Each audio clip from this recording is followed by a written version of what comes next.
Baby. Oh Hey, God, how it's you doing, Craig? Craig. Boy, it's my boy Craig. Hey, did you guys hear about how they viciously murdered Rhythm? Yeah. Oh yeah, I heard. Yeah, it was Hey, can everyone hear They me okay? killed him at his goddamn desk. Hello, hello? Hey, I can hear you. You're pretty low for me. Keep talking. Yeah, you I, guys can hear me? Because my headset's been acting up lately, so I'm not 100% sure. You're a little low yeah, for me. you're slightly quiet, but I could hear you. Oh, well, quiet is just me being silly and forgetting how to put my microphone properly near my mouth. Okay. Happens to the best of us, man. Do, do, do, do, do, do, do.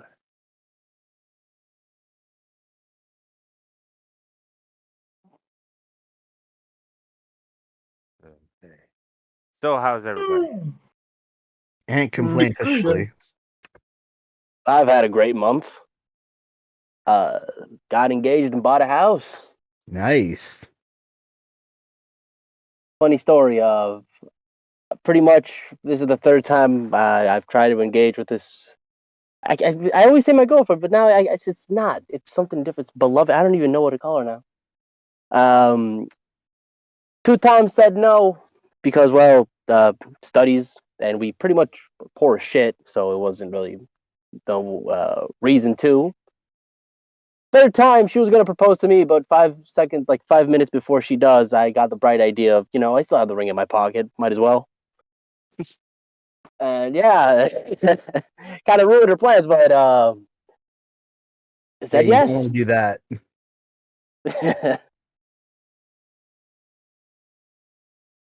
As long as the answer was yes, I don't think it matters how we got there, even It though matters it's that you gonna. got there. Yeah, God damn, I'm still feeling bad about that. Oh my god, because I thought she was sad, and I was trying to make her happy, and then just no, you fucking idiot! I was gonna propose to you in like 10 minutes. I prepared the house and everything. I had this great plan. Meanwhile, I was just like, fuck it, I don't know. Let's do it out of pity. I know she's Power, gonna say no. the power of having the ring still in your pocket cannot be surpassed. Oh my god, I'm so surprised he said yes, even after all that bullshit. Well, I mean, it would be pretty silly to say no and then turn around and then do the plan anyways. Like, wait, what? Yeah. No, that would have been the Chad move. Actually, that would have been kind of awesome. But then you give me too much power, man. Because I can just say, "Oh wait, so you said no 3 times, huh? All right, all right. No, now you got to propose 3 times. Oh my god. Endless cycle. Yes, just the endless cycle of violence. Well, I mean, it could be like me and my girlfriend, where she's legally married to somebody else who lives in another province. So, we can never actually get married, but whatever. We decided that legal shit doesn't matter. We're technically married. Yeah, that's all that really matters at the end of the day. Yeah. It's just a little paper and an excuse to get drunk. And there are massive parties, which Hell your yeah. girlfriend may or may not crash. We're both estranged from our families, so it would just be us getting drunk by ourselves and then putting the kids putting us to bed after laughing themselves silly because they love watching us get drunk. We can't don't say do it something. very often, and definitely not around them. But now we did it once, and now it's a request at special occasions. Me and my sister are not allowed to get drunk. At the same time, or because that there has to be a story behind that one. Well, apparently we were martial arts while we were drunk. We I tried don't to even fight drink. everybody. I don't even drink alcohol like that often, but apparently I just have an ungodly high resistance to it because The last time I went to visit my brother, he tried his best to get me drunk. Got out all of his most expensive stuff. I never did. Yeah, I just I get just. Oh God, who died? Nobody died, but he tried his best. It all failed.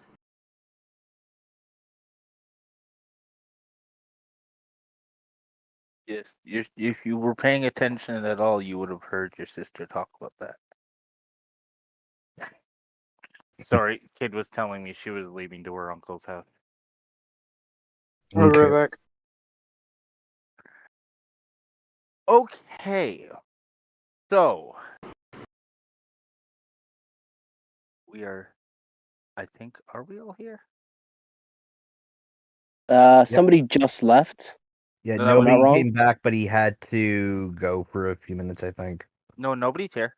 He left momentarily and is He left, came back, and is now muted. okay. Yeah, I think he just left. That's what I'm saying. Oh, sure. Either way, everyone that's supposed to be He here said is at he least said logged something. He said something, but I couldn't hear him because he's really quiet. I think he said, "I'll be right back." That's why I said. in. See, I heard something back, and now that puts everything together. So yes, that is likely what he said. Ah, man, and that's why I'm in the music industry, man. I got that radar for the goddamn ear, Sound detection. bro. Super sound detection. I got the real life superpower, man. Or I'm just overplaying it. But who will know? Nobody knows. Who will ever know? You don't even know at this point. Who are you?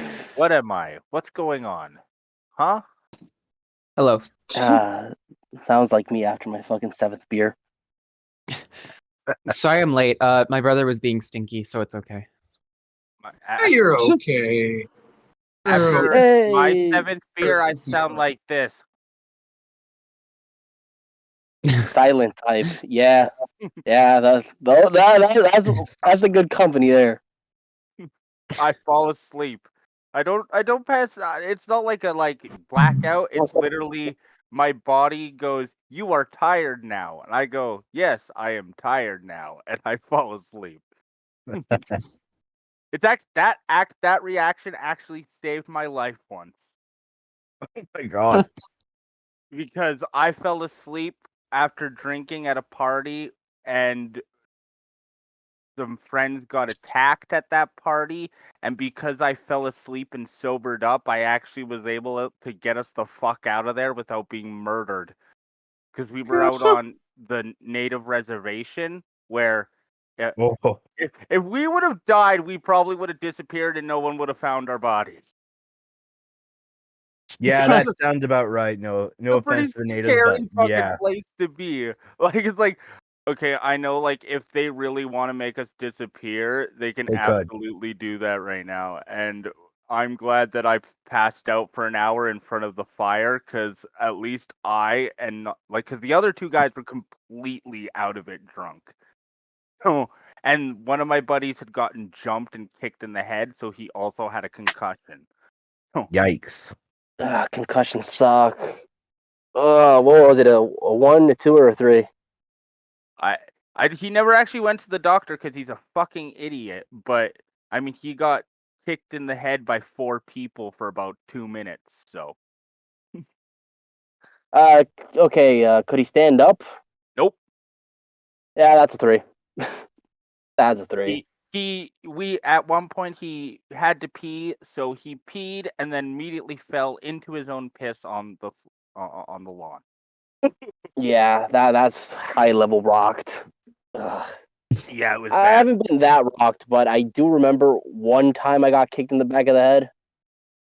God damn, I was seeing stars all fucking weekend. It was weird because I looked at even though I went through the least amount because some guy jumped me and he hit me a couple of times, managed to break my nose, and so my whole face was covered in blood.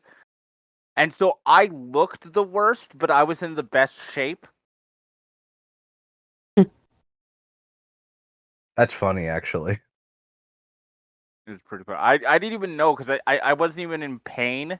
It wasn't until I got home and looked at myself in the mirror that I realized why the cab drivers kept looking at me like, what the fuck? I'm like, oh, my whole face is covered in blood. The hat, the fedora I was wearing was covered in blood. My trench coat was covered in blood. I'm like, I look like I murdered somebody. That's the classic adrenaline, man. Yeah, the cab drivers were making Mm. sure they wasn't them. Pretty much. No. So, I hope that you Oh. all looked through all the things that I've been putting out lately, because a lot of it will be important today. I have tried.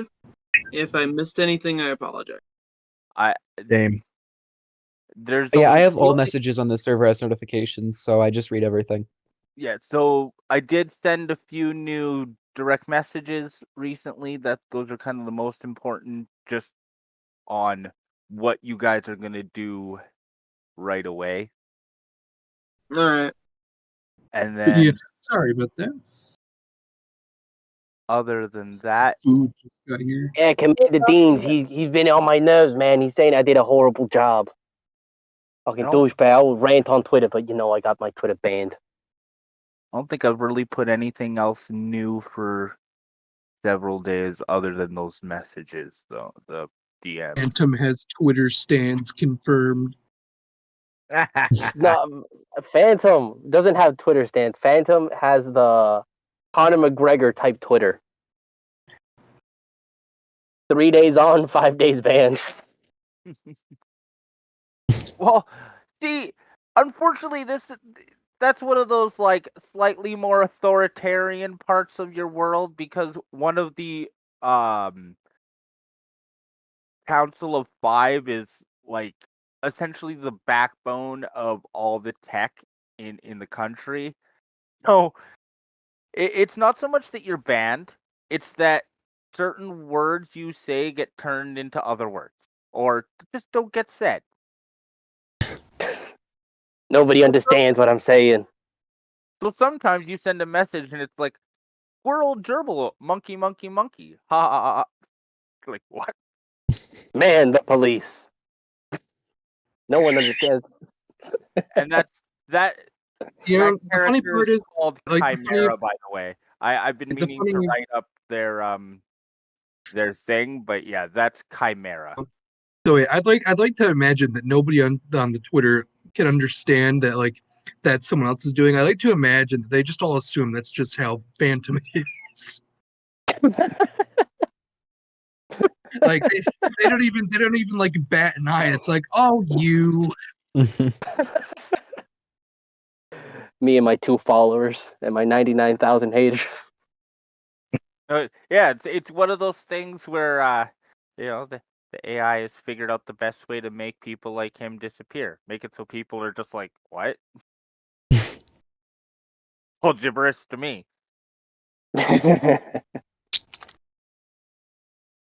And see, the best part of that is, because of the way it is and what she is, you could even log in on a different account pretending to be somebody else, and you'll still see your tweets the way you think they should be, even though everybody sees them as something else, because he controls that. He knows it's you. Wow.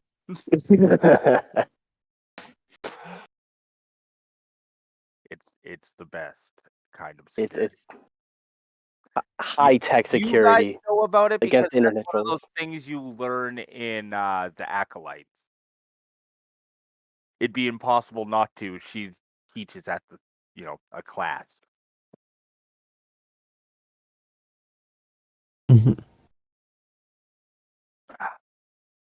So now, although Dean's obviously said immediately, if you want to go talk to Tree, obviously Commander Dean's is not going to get mad that you went and talked to literally the most important person in the entire city first.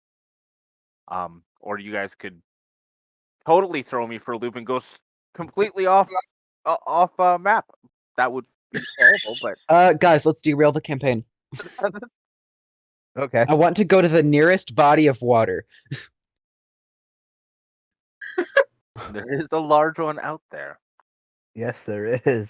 There may or may not be a kraken in it. Nice. May or not be, huh? It's GM. Schrodinger's kraken. As the devourer from the PTF session arises. Schrodinger's kraken.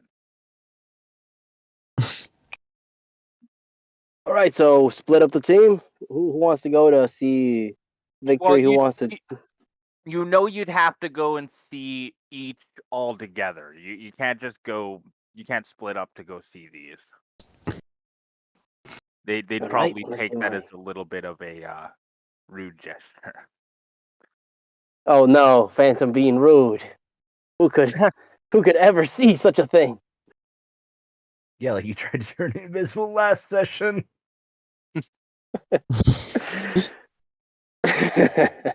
In probably the one place your powers probably are the least effective in. Still worked though. In my eyes, they still worked. That's true, it did work actually. So, which Uh, do you prefer? We should Uh, probably go see Victory first because she messaged us first. yeah, we can do that. yeah, fuck Commander Deans. He was a lot more forceful about it, but still. And victory is technically more important. There. My dude, a PTF command. What are you gonna do? Send PTF soldiers? Send Ya? What is he gonna do? Against victory, probably not much.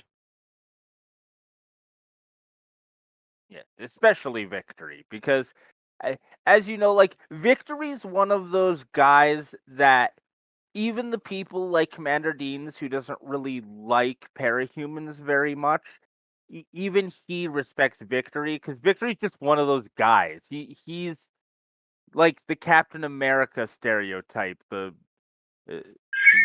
goody two shoes, the guy who always does the right thing. He's always honorable. He doesn't pull tricks on his enemies. He has people. So I'll go to Yes. Victory, but you know what I gotta do, right? I gotta go in there like a ninja. Nobody will know. Nobody. I'm going in stealth. I don't know how you guys are going in. Maybe Right to we the should front just. door. Not even Maybe we here yet. It's Oh. probably best if they know when we arrive. Well, I think for the two of you that are new, I'm gonna say that you're gonna be would make sense. Yeah, it would actually make sense that you're gonna be with Victory. So Okay. Hey,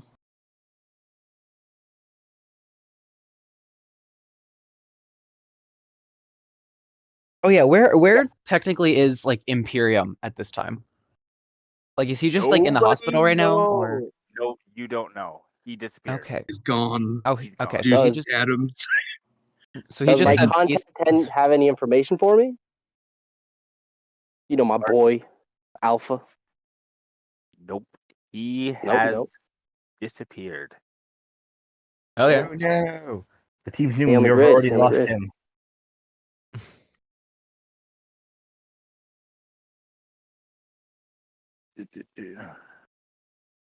So we should go to Victory's place. So that is going to be the good old. Oh, I need to log onto the Roll20. I'm slow. Yeah, that would help. I mean, I don't actually have a.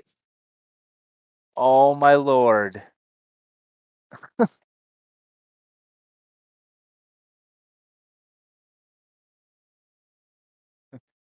Hello.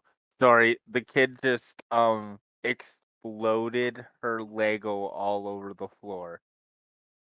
No, Oh you gotta clean no. this up. No. Can't just walk away. The cat's gonna spread this all over the place if you don't clean it up immediately. Sorry.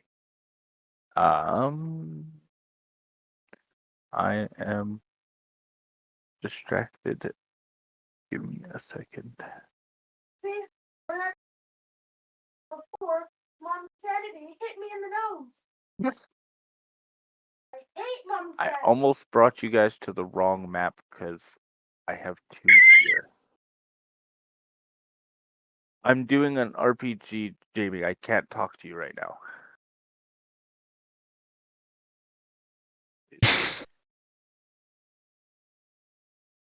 Okay, so as discussed before, where is my other mouse?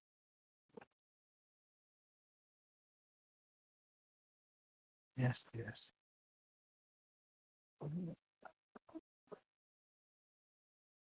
Sorry, guys. Give me a second.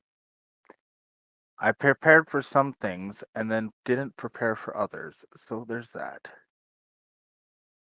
No problem, guys. You know, when life gives you lemons, you make As lemonade.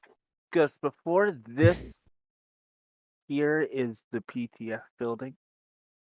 Well, sorry, the HSA building with the PTF on the little L part.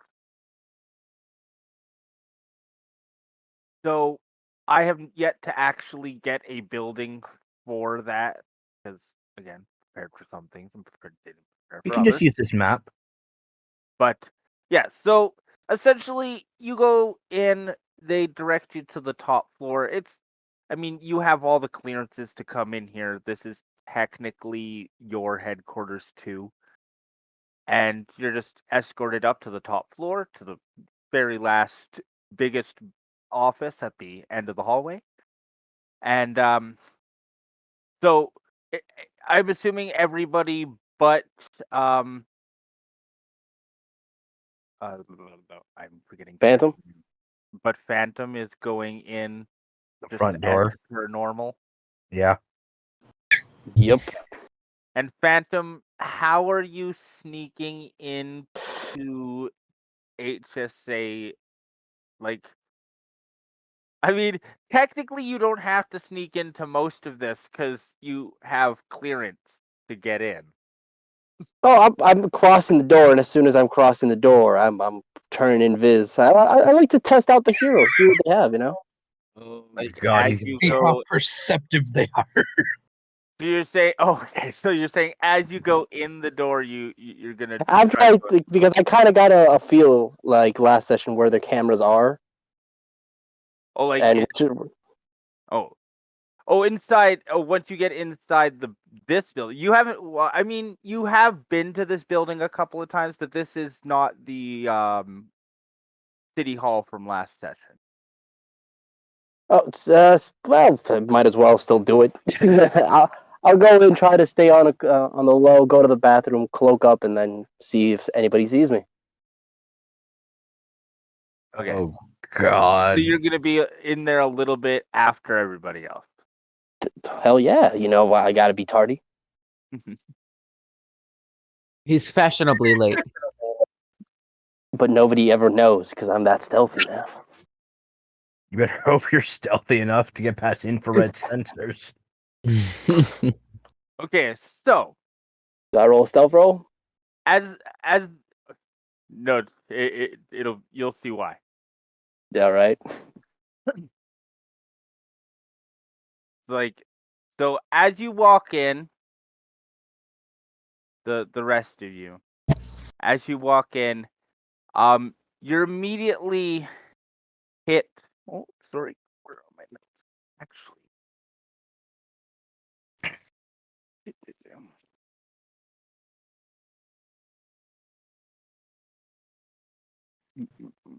Oh god. Just cut off. okay.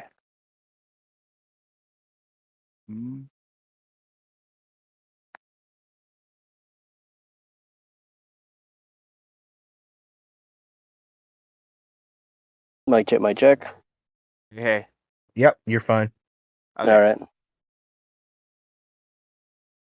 So, as you enter the office, you're hit by a wave of emotions, like the need to impress this man. The like he would follow this guy to the jaws of death and do it with a grin on your face and a battle song in your on your lips. Spencer, you still feel this, but to a lesser extent. But at the same time, you know this really shouldn't affect this kind of power, like it's in your wheelhouse. This shouldn't affect you at all. The fact that it's affecting you as much as it is shows just how powerful this power actually is. So it feels like it's part of like an actual power. Yeah. Okay. Like Radius of you charisma. can know that it is a power because you can feel your own power kind of fighting against it. Mhm. And so as he sees you guys kind of react, he smiles sheepishly. "Oh, I'm sorry. I sometimes forget that the reaction people get the first time they walk in the door and see me. You'll get used to it, I swear. And like some of my compatriots in the Seven won't listen to me at all anymore. Huh?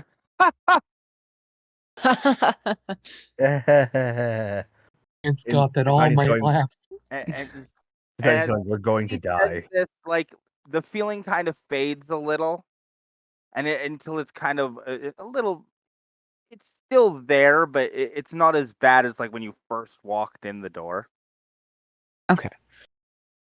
Sorry. Are we there with them? The new Who? guys? Yes, you guys are standing behind him. So you guys Okay. also see behind Victory standing. You guys want to describe yourselves? Yeah. Do you want to go first, nobody, or do you want me to go first? You can go first. All right. You just see standing behind Victory is just this absolutely massive 7'4", what appears to be Russian, with short black hair, gray eyes. He's really really pale, like paler than most people around. Like an unhealthy pale is what you're saying, right? Yeah, he's just ridiculously pale, Okay. and he's just kind of casually wearing some nice blue flannel of some black jeans and a gray beanie. I drool a little bit. Heal. Heal, Spencer, heal. Sorry. Oh my gosh, my Roll20 just stopped working. I wish this laptop was not awful, but it's okay.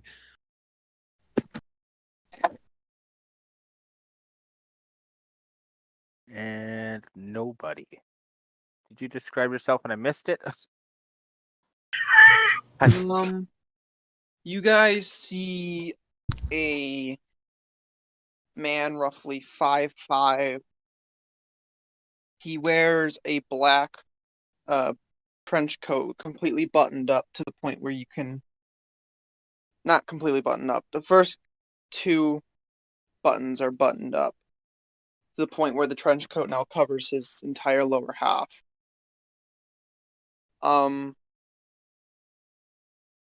And a black fedora, sort of looking like a noir detective almost, except he's wearing a white mask that's completely featureless,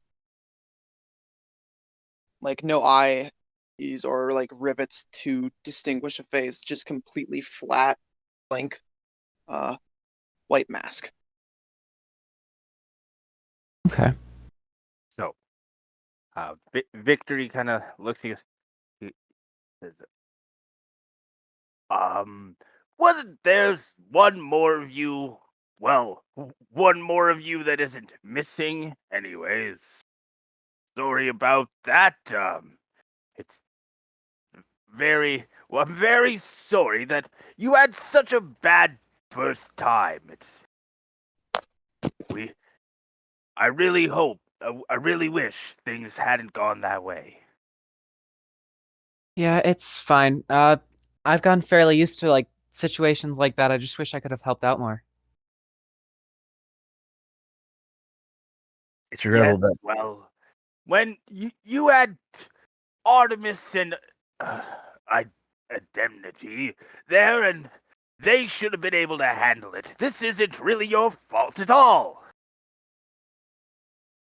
Well, Anyways, thank you. to help you out, and because they needed the chance to prove themselves, I've invited these two fine boys here to join you. Introduce yourself. My name is Boris Morozov. You may simply know me as the Nobody. And my character kind of he takes off his hat and puts it to his chest. Does he have like hair or what? Does the mask continue or what? Now that you see it, he seems to be wearing something underneath his actual clothing that hides all of his skin, like kind of like a morph suit or something. It's black. Okay. So if there is hair, you don't see it. I want to assure you all that that is not a normal occurrence. That sort of thing does not happen around here. I kind of make it my job for it not to happen around here. And he gets a really serious look on his face. Phantom, is this about the time you would come in? Hell yeah! Yeah. So the reason you don't get to do a stealth thing is you have the same reaction I explained before, which is essentially just like in that knowledge, essentially you can't trick this man. How could you trick such an honorable and great man? You could never sneak up or trick such an honorable man. Is it tricking though? Is it tricking though? That's my question. Professionals have standards. When it comes to the power, yeah, you can't fool the power. Yeah. So yeah, All you right, kind of all stay right. invisible. It's like no, nobody. The last, sorry, Phantom. The last one. I had a feeling something like that was happening. I do read all the files of the people under me, you know. So, Quite impressed, Capitano. That was very impressive. Damn, and you he look gets good a in that really suit. he gets a really serious look on his face, and he looks at all of you. Now, tell me, I've heard the story from my Indemnity and from Artemis. What happened that day?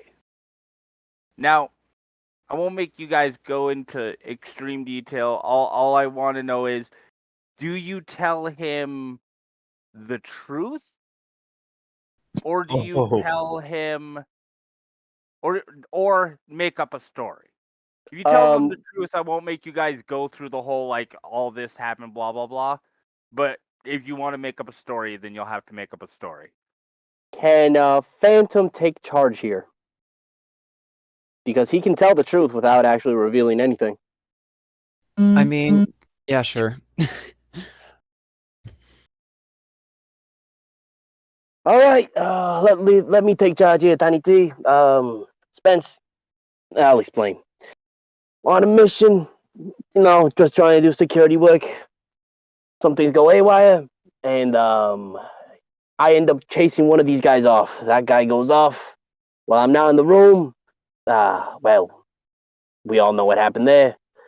I tried to go back, and I kind of got distracted. Forgot to bring the guy over, and he also disappeared. So you can say this one's on me. Yes, well, almost all of it to you is on camera. I'm not really worried about that. Now, what happened in the press room.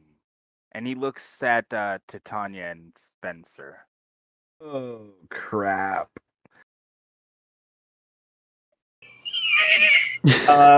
She does tell the truth for the most part, but does leave out the fact Artemis threw the terrorist literally at the crowd. What about the indemnity thing? Like, how do you explain what happened there? She says she was gone before anything actually happened. Okay. And to a degree, she was. Are there any cameras in this room? So what you're saying is you guys are all going to avoid pointing Because it's saying Artemis it's for one. okay. Like I'm pretty sure she's Okay. going. If we told, That's we're dead. yeah, okay.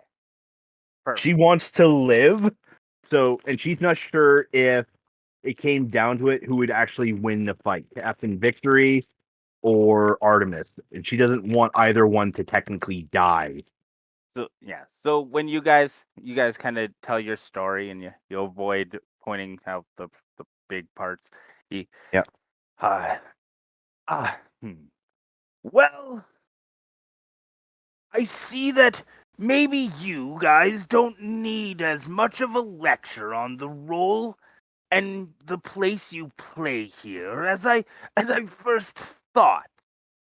It's best not to make waves as such small pebbles.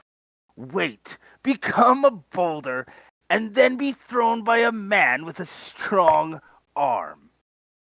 He winks and he says, "Now get out of here, all of you. I know that Commander Deans wants to talk to you. I think he has a mission for you." Okay. Real quickly, are there any cameras in the room? No. No, there are not. Could I I mean, I guess this is kind of like a separate thing. Could I since we both have like mental based powers, could I try to tell what his powers are? Should I roll something for that? Like get more specific on it?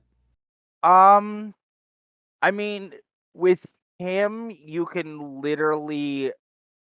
I'll say you know what his powers are because he's Victory. You guys all grew up here, and he's again, he plays it by the book. He is an honorable person. His powers are fully known out there. You can buy a training card with his powers on the back. Fair.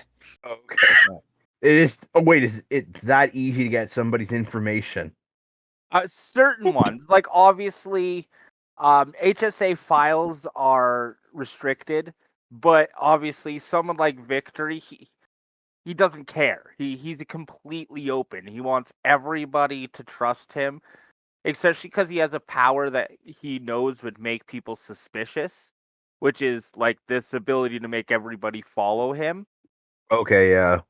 So he is an openly, genuinely good person in every way, so that no one can even question that. Like, is he misusing his power? Like, no, he would never look at that guy. He would never Look at it. like what? How? How would he do? He would probably kill himself before he would trip over a puppy, break his own leg instead. Like, no. Okay.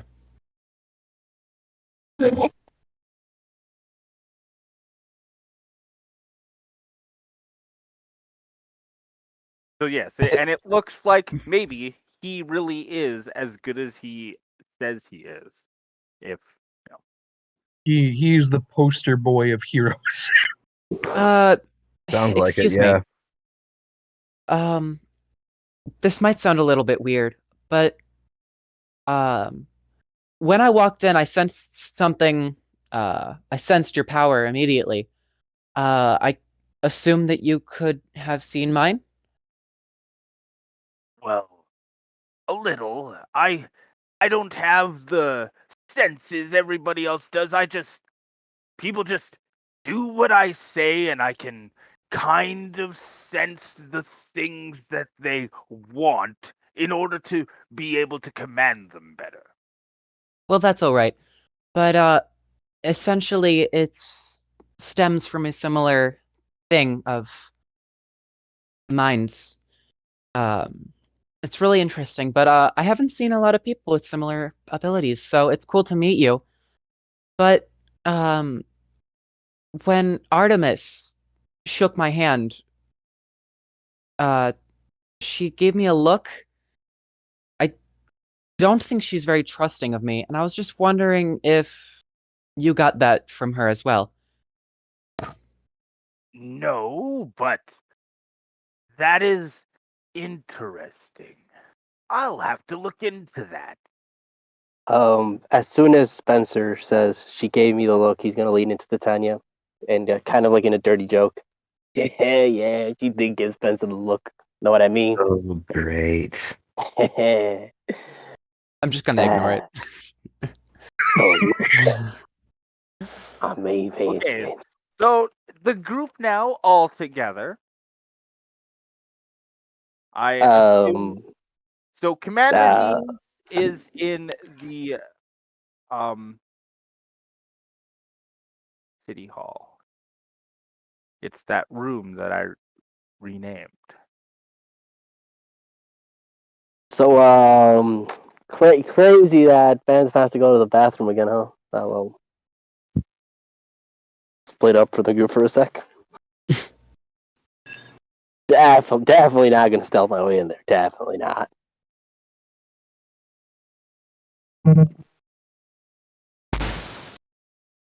Okay. God, this fucking gimmick is gonna be the death of me one day. You know, you don't have to stealth into every room. Nah, So they gotta show superior tech skill. You know, it's a way of flexing. Especially the people that know you're coming and know your powers and how to get around them. Stay focused on me, man. Always keep so my are all 5 of us walking on our way to the area? I Yep. would assume. Or maybe not Just, Phantom, I whatever. just, I Yeah. just, I Other just, I just like to imagine as soon as Boris leaves that room, Victor's just in there like, oh, thank God, it's back. The fine room is finally heating back up. He reaches. You see a little cutscene. And he reaches down. He pushes a button on his suit, and it's like, thank God we put those heated coils in the suits years ago.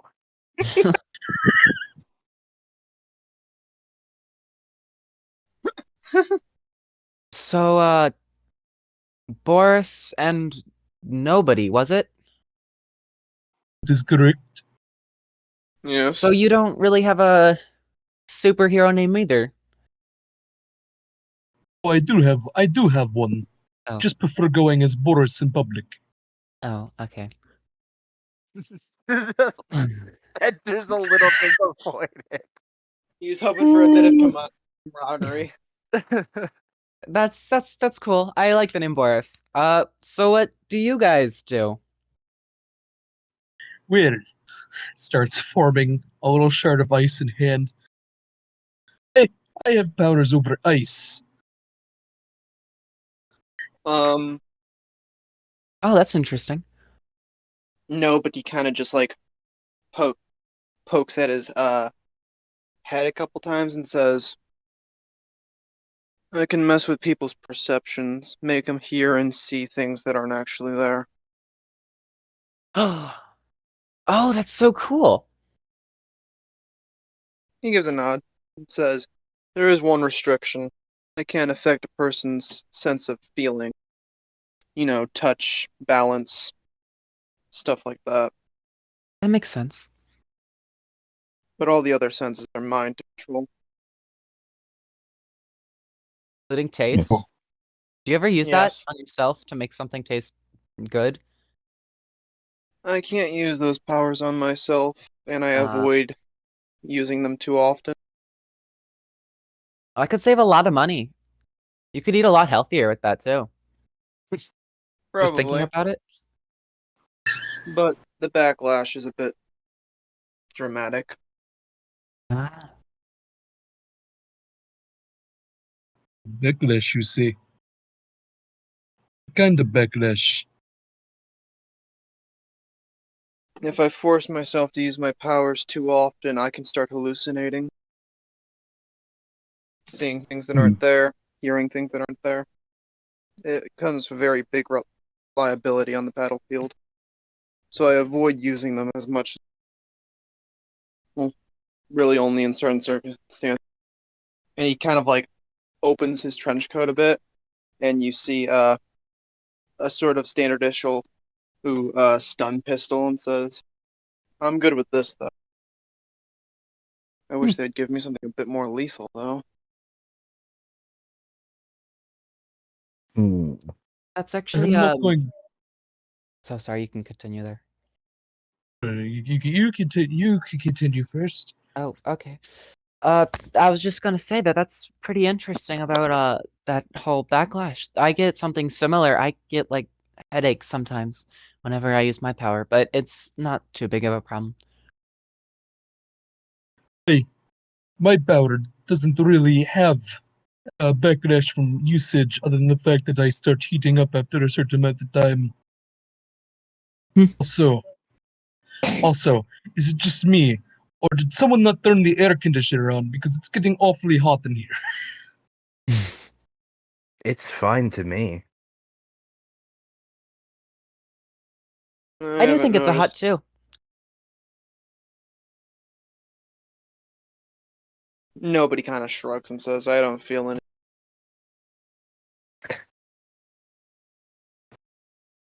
So you probably have some kind of mysterious backstory. I guess you can say something like that. I'm just kidding. I'm not a fan of their weaponry. Too small for hand. Oh, I really don't use a lot of weapons. Casual 7'4" giant. yeah, I Ah, don't yes, see you guns. using many weapons at Gun is all. gun is too small for hand. Please send help. Not to mention he makes his own weapons in the form of ice, which is always helpful. Okay, as much as I'm super enjoying this, Oh, Phantom, you are an ass.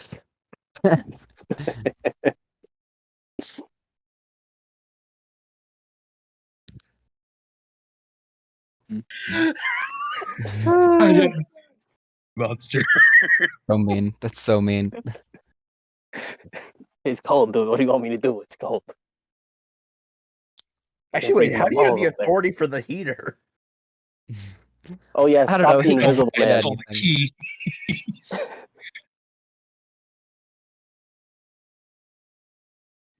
just this space heater he just dragged out of the supply closet. Oh. Can I see what he's doing? what is he doing exactly? I missed something. He's turning Invisibly on the turning on. heater. Well, He went I mean, invisible and he's trying to turn up currently the you're heat. walking from one building to another. Oh, okay. So unless he's chasing after you guys with a I would not be surprised if I'm I being mean- completely honest. or grab a random like fire manipulator off the street. It's just, I'll pay you $5 to screw with this guy. Just a fucking carrying a fucking torch. Since temperature is apparently going to be a mechanic in this game now, could I hypothetically, like how I can like alter pain, could I alter temperature in a similar way? It feels like it would be a similar thing. Yeah, I think you could definitely affect someone's ability to feel the effects of temp. Like they'd still be cold and they'd still slowly get hypothermia if they didn't deal with it, but they wouldn't Yeah. feel cold. Sadly, that would not help Boris's case. Don't worry, I'll grab liquid nitrogen later. Where would you Chunk pick it at that you. up? Okay. But I love this. But I'm moving us on to the Good idea, meeting okay. with Commander D. So, as everyone, but I assume Phantom, walks into the commander's office, um, he's a physically opposing man. He's like even sitting down, to everyone but Boris. He's a fairly large man and very imposing. He has a chiseled square jaw and a scar that starts at his right temple and then goes through his eye, disappears behind an eye patch and reappears crossing his nose. Hmm. He as you guys kind of walk in, he looks around and he's like, he kind of is he right behind you, or are we going to have to wait a while? He should be behind us.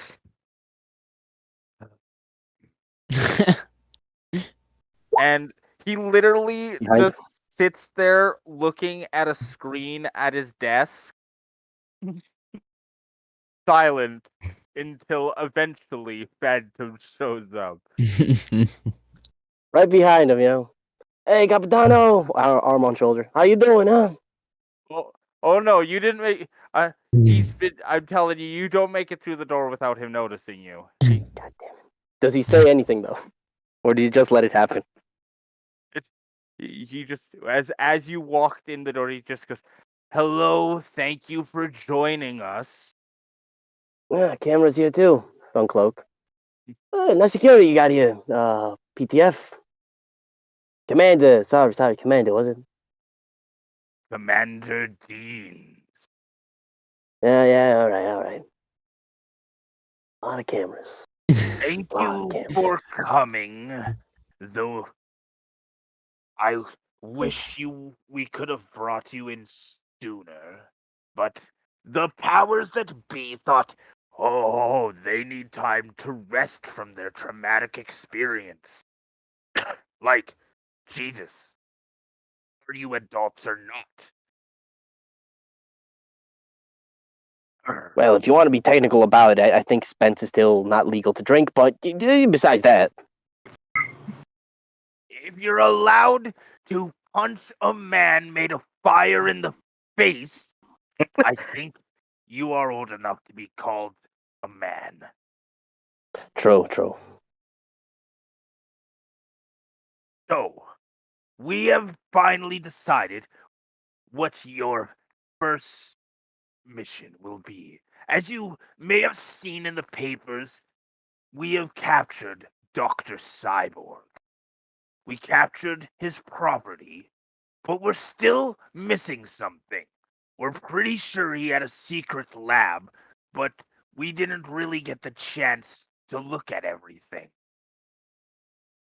It took us a while and a little bit of persuasion, but we got him to give us his access codes and key card. And he slides a piece of paper that's wrapped around a key card across the table towards you guys. I pick it up.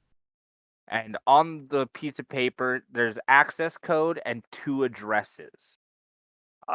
The first address is to his home in the Parahuman district. It's unlikely to have anything in it, but any information can be useful. The second address is his headquarters, but the mayor, in his infinite wisdom, has already sold it to the Goblin's Forge brothers, Gobbo and Cheery. I at least got them to agree to seal his main office until we could send a team, which is going to be you. So please go there and find what you can off on that computer. Nobody. What we did discover at the warehouse was a missing HSA forces officer named Dana Lalonde. that had gone missing after an ambush 9 months ago. Dr. Cyborg had been experimenting on her. She had had a minor regeneration power, and he had been severing limbs and using the material to create his regenerating cyborgs. He had been submitting this to her to this torture for months, and it broke her, and she had her second trigger, which caused her to liquefy. And he turns the little screen he's got in front of him to face you guys, and he shows you a video, and it shows a vat containing skin colored liquid. The sound is on, and you can hear muffled screaming. And as you watch, you can hear the scream become more clear as a mouth opened in a scream floats to the top of the liquid. What he Ew. Phantom is a little bit disgusted by this. He is angry. What he did was not done at the headquarters. He has a secret base somewhere, and we need to find it immediately. The more they know of the more we know what they did, the more and the circumstances of what actually caused her to trigger, the more we can help to recover. Indemnity has already said he will not be joining you. He has, in his words, he has better things to do than babysit some rooks on a scavenger. Good. He won't get in the way. That's a great one. All right, guys. When you say that, he actually smiles and he goes, "But I do have help for you. Come in, please." Don't tell me it's a PTF. Please don't tell me it's a PTF. A woman comes in, and she is not she's not PTF. She's an HSA Special Forces Communications Officer. Laura Smythe. Or, sorry, Sandra Hooks. Laura Smythe was somebody else. Sandra Hooks. Hello. I'll be your voice in your ear for this mission. If you need anything or you have any questions, just speak up, and your glasses will pick it up, and I'll let you know.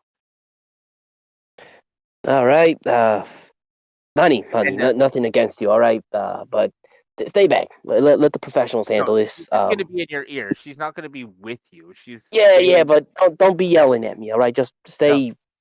Dean looks at you, goes, her orders are to be considered coming from me, as in your boss, and should be followed. Any disrespect of her is a disrespect of me, and any disrespect of me will be dealt with accordingly. I'm not trying to disrespect you, Capitano. All right, you need to calm down. Take a chill pill. All right. Be nice to the woman. I am being nice. I'm just telling Okay, you. let's go now. Haha. Look at this man Boris here. All right.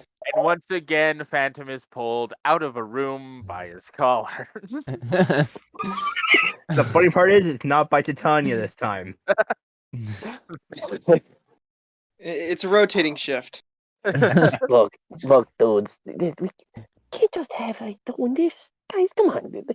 What is this PTF going to tell us to do? He's a PDF. He's literally your boss. PTF, all right. Yeah. He ain't no cape. As I've mentioned before, the civilians by law have been put in charge of the parahumans, just to make everybody feel better, essentially. But yeah, he's literally the guy in charge of you. He gives you your orders, and technically gives orders to Victory. I mean, as much as anyone gives orders to Victory. But if he asked him, and he was legally asking him to kick your ass, Victory would kick your ass. Look, I'm just saying, all right? I know the rules, all right? I'm just saying, it's a hero's world. The PTF should stay in the office, all right? Let the heroes take care of things.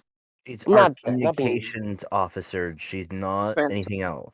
She's I literally get it. there to answer questions and to But what give you communication do math. we need when we got this man Phantom. Boris? Phantom, Look at this. you're acting a little bit elitist here. Phantom. Just a little bit. Nobody kind of turns and like stops and says, "With all due respect, most of the PTF agents in here could kill you, and you couldn't stop them.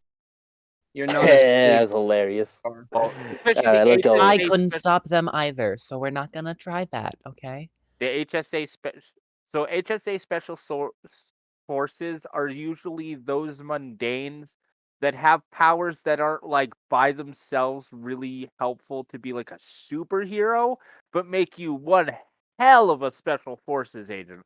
Like this person who sure her regeneration was like it would take her like a week to grow a hand, and she could still get like killed by a shot in the head.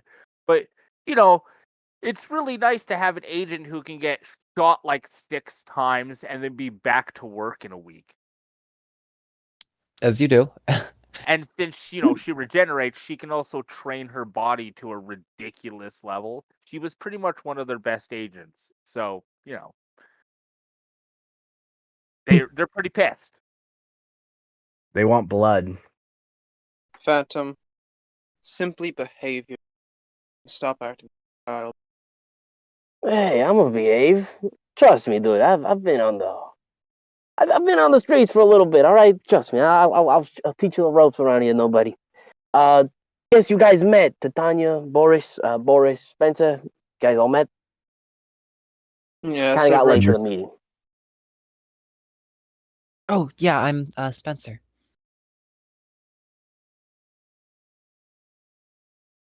So He's a very happy guy. where are you guys gonna head first?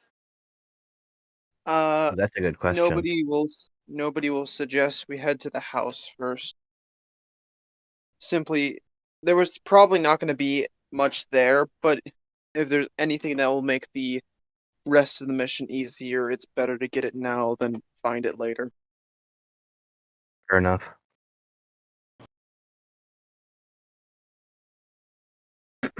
So agreed, everyone's gonna head to the house. Phantom is gonna go invisible for now. Wi-Fi provider got here. I'll be back when this is all done. Okay, and Phantom goes poof and disappears. Okay. I'll see you guys in a bit. I got my own little side mission to do. All right, as a professional, ain't no Oh. PTF gonna do this. Oh, Don't Be get- great. back in a bit. Okay, yeah, he I- told me before the session that Wi-Fi guy would show up at some point. He'd have to go for a bit. Okay, so Honestly, sorry. I say to the group, honestly, I don't know how you guys deal with. I just got here. It was easier with Imperium around. He has He was- his uses, and he's, to a degree, very reliable once he gets going.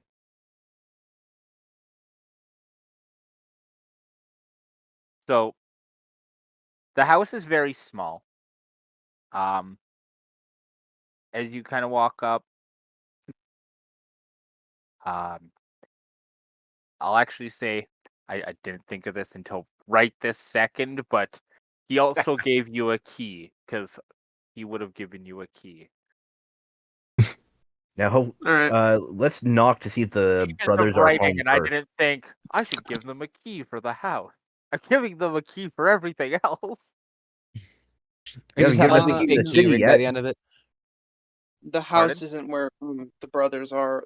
That's one of the places. Okay. Right. Yeah, the Goblin brothers are at the HQ, Okay. or his former HQ, which was like a big warehouse laboratory thing.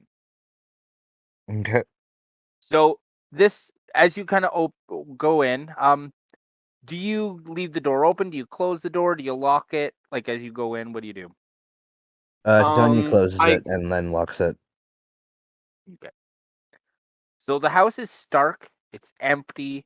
It has no signs of recent usage. If you guys want to give me an investigate check.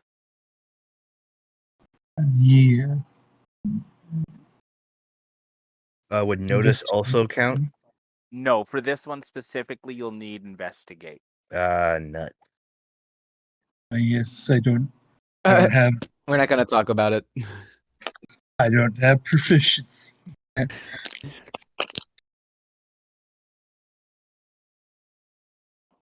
put that down there as that.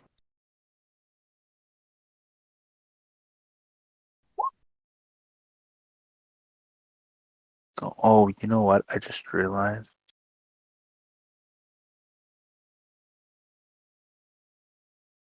There we go.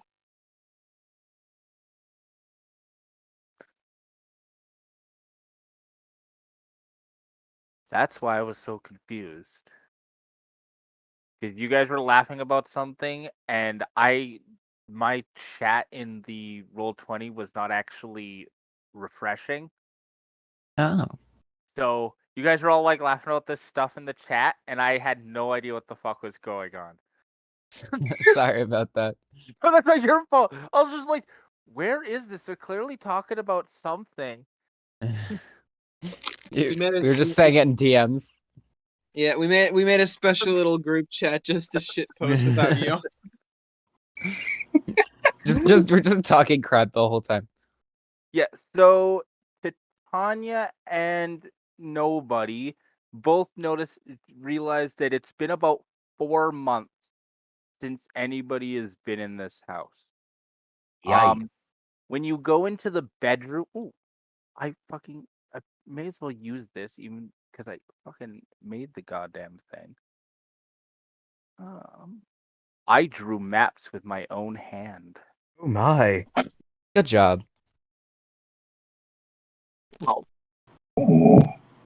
So, in the bedroom,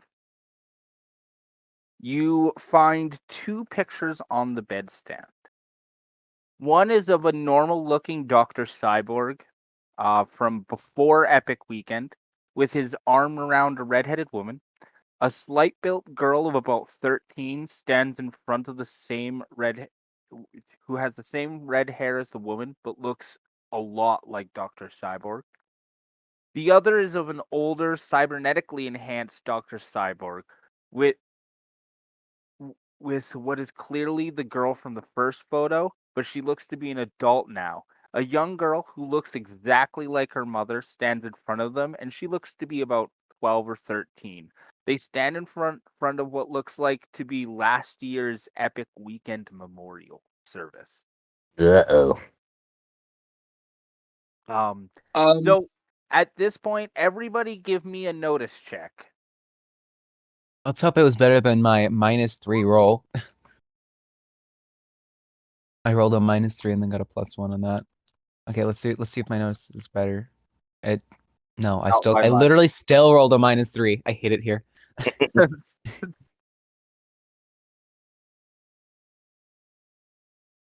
Woo! I got fantastic. I'm gonna cry. Lucky.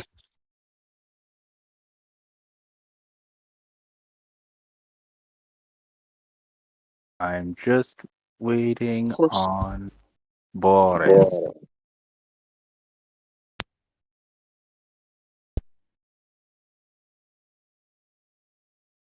Hello?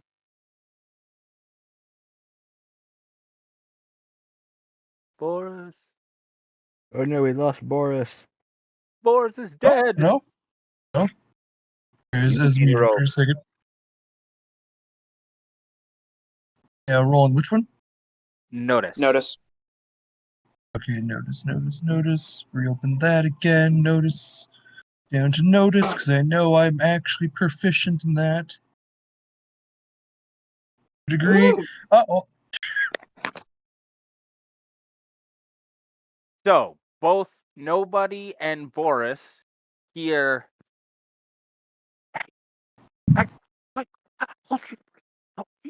Said you were bringing. I'm sorry. You're cutting out.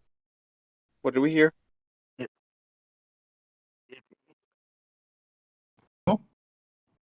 You're really cutting No. out. Yeah, I'm supposed to. You're only hearing a little bit. Okay, Oh. okay.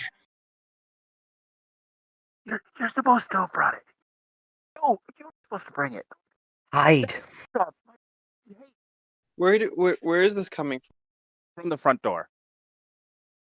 I walk up there. Is there like a peephole or something? Oh, there's a window to look out at the front porch. What do I see? You see two guys. They look like if you drew two criminals in a comic book and then brought them to life, they would be these two guys.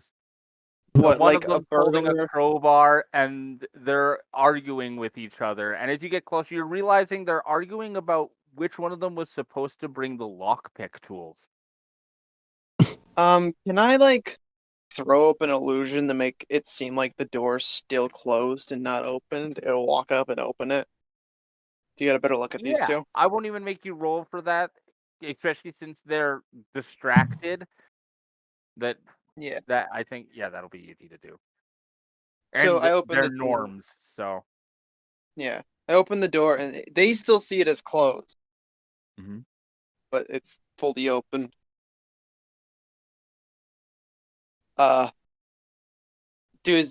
With a better look, do I see if they have any weapons besides the crowbar? nope, just a crowbar. Alright. I grab them by their shirt collars and yank them into the living room.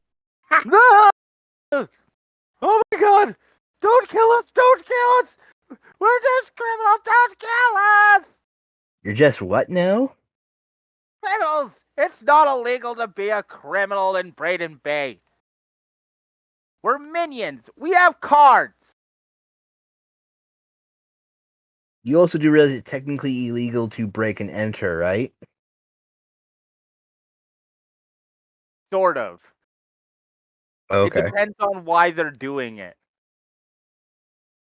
If they're just break in, yes, it's illegal and they can be brought to jail. If they're doing it as an official minion job, then actually they wouldn't go to jail. They would they would go to the police station, be held for a day, and then be released.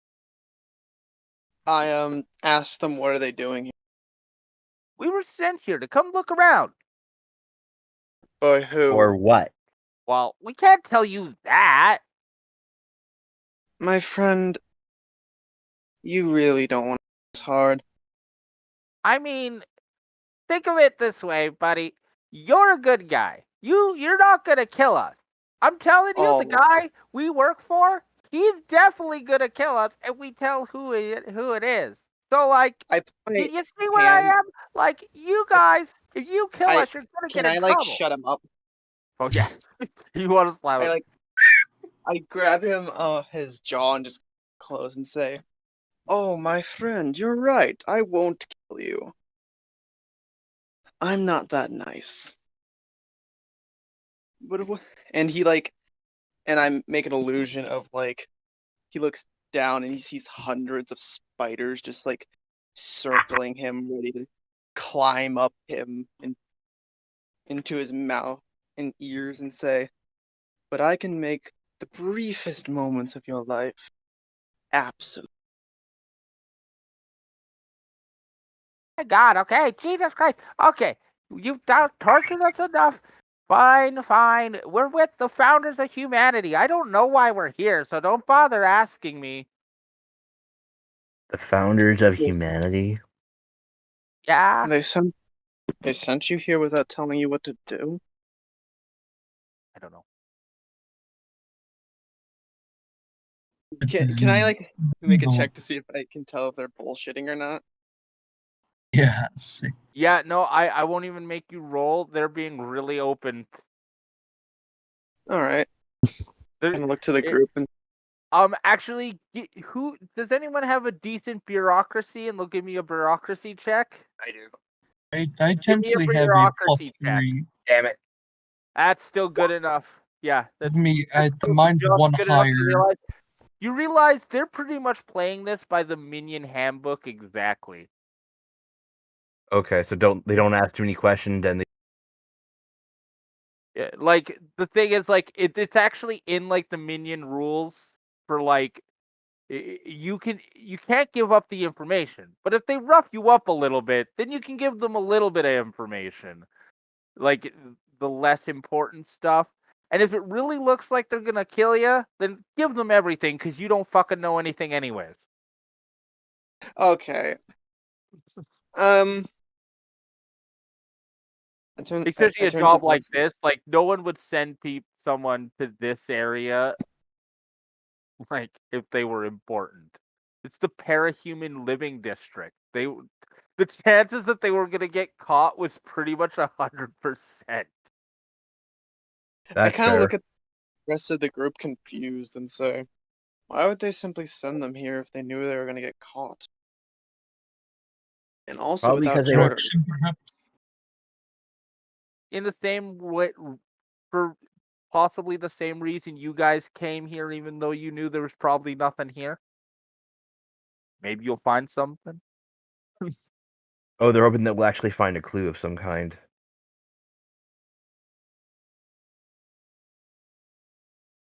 Well, I don't see any reason to keep them held here. No, we can just let them go. Oh, thank God. Thank you. I'm Larry Brott. He's Hugo Stew. If we ever see you again, thanks a lot. You're great. And they run off. Let I them have a go feeling that, back into their natural habitat. why do I have a feeling that, Nope. that's going to come back to bite us? Nobody says. If it is or isn't, it will simply depend on who their boss is are within the organization itself. Yeah. Oh, I don't think they're really a threat right now. They seem to be really frightened of us. I'm not And they worried were about very them. obviously norms. So Uh,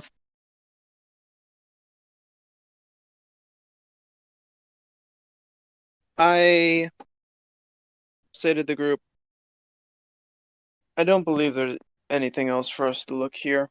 If there is, we won't find it without any proper powers or technologies to do so. Mhm. yeah, no, you did a pretty decent look through, and it really looks like he didn't bring any of his like villain shit here. Like this was literally just the place he lived when he was on his downtime. You guys kind of know background without even rolling a parahuman that Dr. Cyborg's one of those guys that has huge amounts of downtime between um his attacks because usually what happens is he just sends cyborgs out and then they get defeated and then he's got to build new ones. So that takes time. So this is Mhm. clearly where he would go and sleep and chill whenever he wasn't on a mission. Makes sense. I have a question. Is it like with that agent? Was that the first time he's actually ever truly tortured somebody? What do you mean? Sorry. Like, like keeping her alive and all that stuff. That's you don't know, but as far as you know, you didn't even know that he used people like that or that he could use. Like usually what he does is he takes dead bodies and he turns them into cyborgs. And he Ah, doesn't usually use parahumans. He usually uses like sometimes a Mundi, but usually it's just like a bunch of norm hobos or something. yeah, because it's not illegal to use them. Yeah, pretty much. Gotcha. Okay, just making sure. If you used a parahuman, he might have a team or something that's like, "Fuck you, I'm coming for you." So it's kind of bold that he went this far. Well, that's what. I was trying to say. Is it out of character for him to do that? It's what I'm asking. Uh, That oh, we know of. it's it's a fair. It's one of those. It's not out of character. It's like it's an unsurprising escalation. Oh, okay. Like, eventually, guys like him always get worse. That's why there's a whole bunch of people in the aquarium. Oh, that's true. I say, it almost seems oddly desperate. Maybe he pissed somebody off. And that person just Well, happened to be very powerful or dangerous. we won't any other.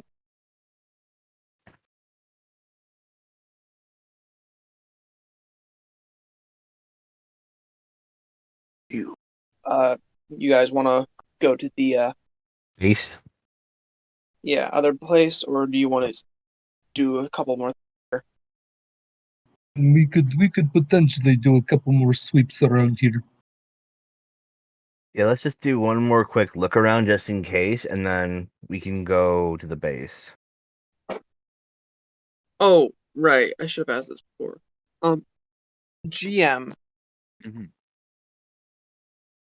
Yes. when it comes to like tech we have, besides like the advanced stuff like Phantom suit, what do we have in the realms of tech, specifically like trackers or like bugs? Honestly, I think for that kind of stuff, it'll as long as it's not like ridiculous. If you can, I'll just kind of say you have it if it makes sense that someone in your situation would have it. But Okay. I'm not too hung up on that over much, especially like stuff like, do I have a tracker? Yeah, of course you would have like at least a couple of trackers on you. Do I have evidence bags? Yeah, of course you'd have evidence bags, handcuffs, stuff like that. Stuff that it Okay. would be weird if you didn't have it on you. I'm not gonna. Having a list kind of restricts you when we're talking about Batman-esque, like, what do I have in my pockets? So, Yeah, it's sort of utility belt like shit. because otherwise everyone's gonna have like a book worth of what I have in my pockets. So Yeah. Fair. All right. Just curious. Yep. Just in case I want to stuff like. yeah, as long as it's fairly reasonable, I'm not going to fight with it too much.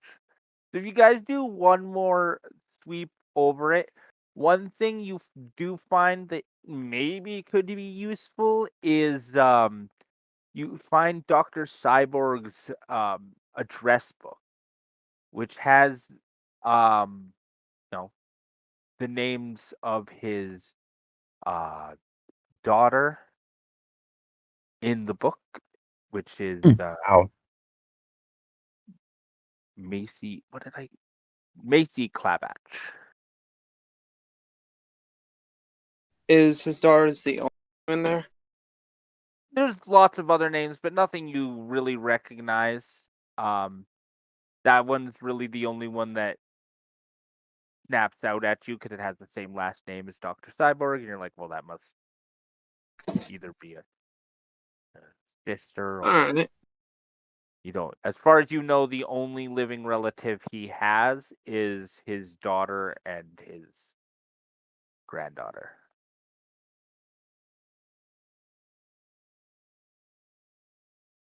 Okay. And what is the starter's name, did you say? Macy Clabatch. Okay, thank you. For spelling of Clabatch, that's actually at the top of this map.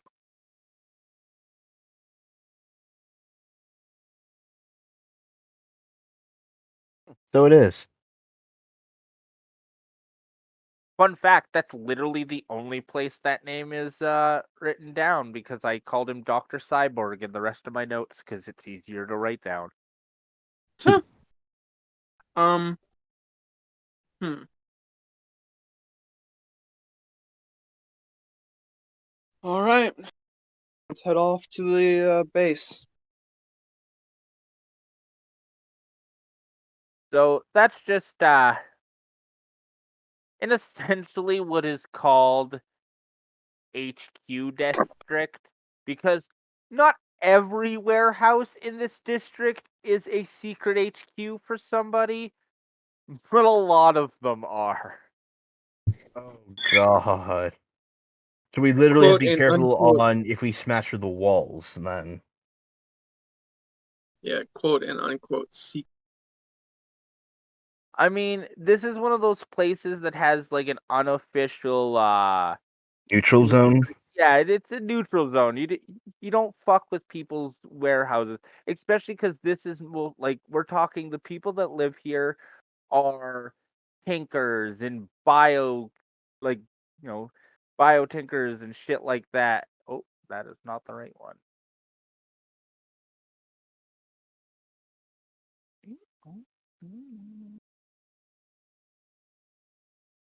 Nope, I had you on the right one the right first time. Okay, Oh, it's even worse. there we go. So much stuff. We're not gonna get through all this in a day. Oh, don't worry. Okay, this is just the lab. Unlikely that you'll actually do much in this specific place. Again, the- this is actually I drew this because we'll see. I'm hoping that the Goblin Brothers become reoccurring people, and they might ask for your help in the future.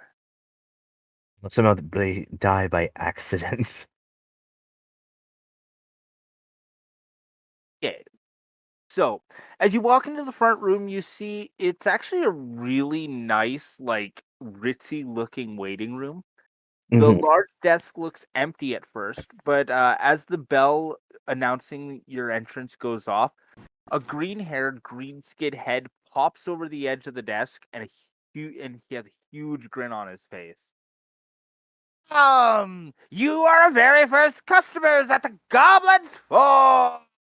What can Oh, I do for you? Weapons? Flying ships? We can do it all. Even more if you got something you want copied and mass produced. He picks up a handheld radio and Jerry, get your butt up here right now. He holds out his hand. I'm Gobbo, by the way. Gobbo stands about 3 feet tall and looks to be about 21 years old. He has thin, gangly limbs and a wide gait to his walk, causing him to kind of wobble as though he's about to fall with every quick step, excited step towards you guys. I hold up my hand. God, actually shake his hand. Boris actually needs to crouch down a little. Wow, you're really big. You know how much armor made for you would cost? oh god. I can only imagine. So the door to the left of the desk swings open, and another young man, nearly identical to Gobbo, except for where Gobbo's eyes are brown, this one's eyes are blue. Okay. Why the hell did you calling me? I'm busy trying to finish all these blueprints. Oh, customers! Hi! Cheery's grin is somehow even bigger than his brother's. As they both get close to you, you see their teeth are sharpened to points. So, what can we do to help you?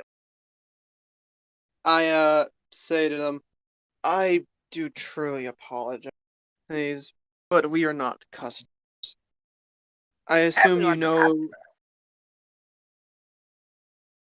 They Of just don't course. know it yet.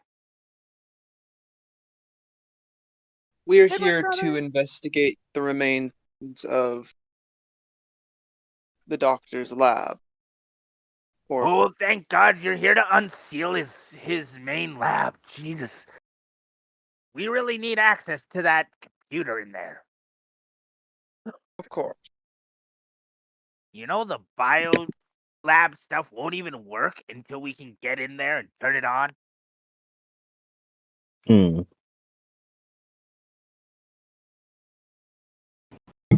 So let's go. And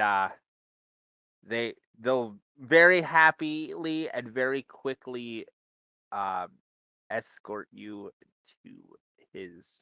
Uh, The whole way there, they're pointing out like armor. They point out a, a flying dirigible with and it has a laser. And I asked Jerry the. pipes up. Can I Yeah, ask the? but it doesn't work unless you call blowing up the dirigible working. Just you. I asked the goblins. I have a question. How much would it cost for me to get an upgrade aid for these? And I kind of show my pistols that I carry around.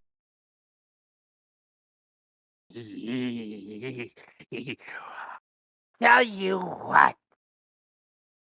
Gobble gets his eyes go huge as he sees. I will trade you for one of those pistols, and I will give you. And he kind of like you know it's weird. He kind of like throws out a hand into a pile of junk, and he pulls out. It looks about the same size as your stun pistol. It's dark black, shiny, and on the very end of the at the very end of the butt of the gun, it kind of glows a deep red. This is the boom gun. Now, it's incredibly powerful. Can knock down a building in a single shot. But problem is, can't figure out how to get it to shoot more than once every day. Well, I mean, you can if you want it to explode. But I'll trade you. I And I I pull out. will also work on. Once you give me that, I can take a look at it and I will figure out how to make it better. I pull out my stun pistol and hand it to him and say, "I hope great partner." You had two of those, right? We decided? Yeah, Oh, yeah. So, yes, now you have one of those and one boom gun. boom gun. I suppose we can work out the stats for that. Yes, I may or may not have had that entire interaction planned for 2 weeks.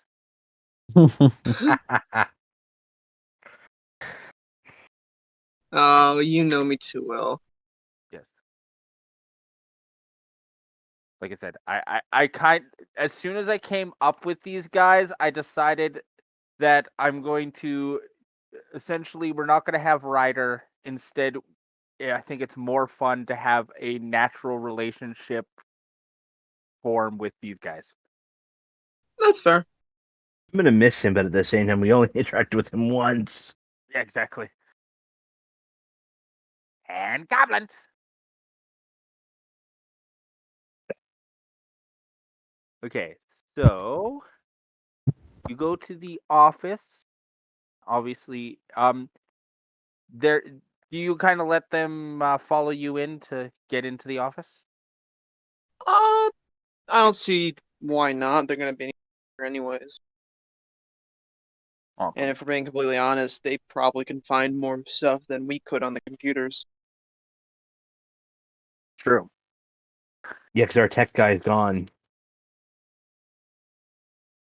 And even then, no offense, I don't really know how well Yeah, our tech guy can bust into a highly secure supervillain's. well, that's also true.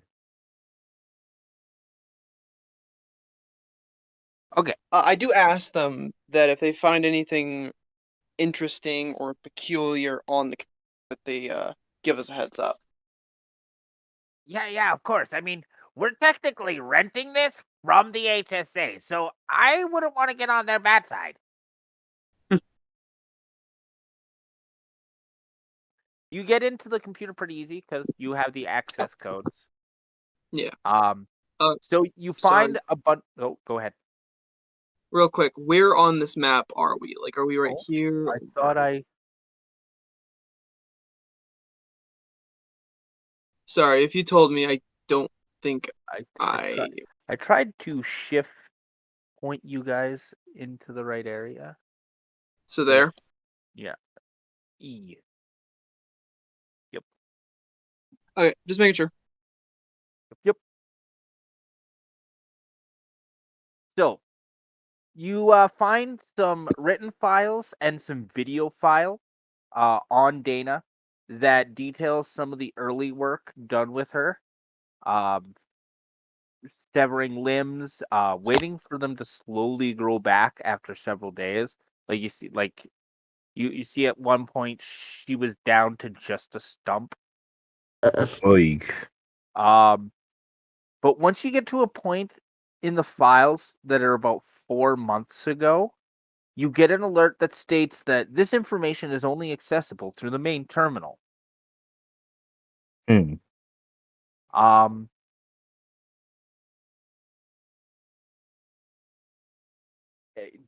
Does anybody want to give a security check to try to get more information out of here? I will Sure, try. I will. Or I can if definitely try. are you guys kind of looking at it and going like, which one of us is going to do this? None of us are good at this. Like, is that kind of something that's going on? A- Would be going on? Because if Actually, you I guys got a +5. are in acting like that, the Gobbo twins will immediately offer to help you. I have a +1 in security. I got a +5. The goblins have like a +6 or something, don't they? And powers. Oh, Yeah, that's fair. They probably could, even if I got like a 9, they probably could find just as much stuff easier. So you want to just let them kind of Yeah, I'll let them screw around with it. the Gobbo's eyes, which were already pretty big, very faint.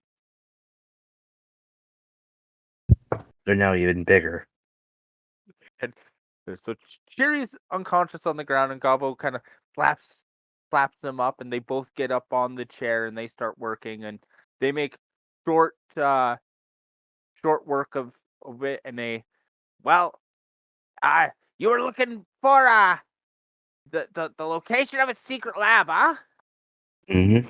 Okay, well, here's that, and here, hand me that. You had that card that unsealed the lab. Yeah, here, hand that to me. And he kind of runs hand it to him. through a little card reader thing on the computer, and he goes, "That should open the front door." Yeah, it says here that Alpha Underling and 6 men are watching that base. So you're not going to be a cakewalk in there. I've heard of Alpha Underling. He's kind of scary. Should we roll parahuman to find out who that is? Yep. I was gonna.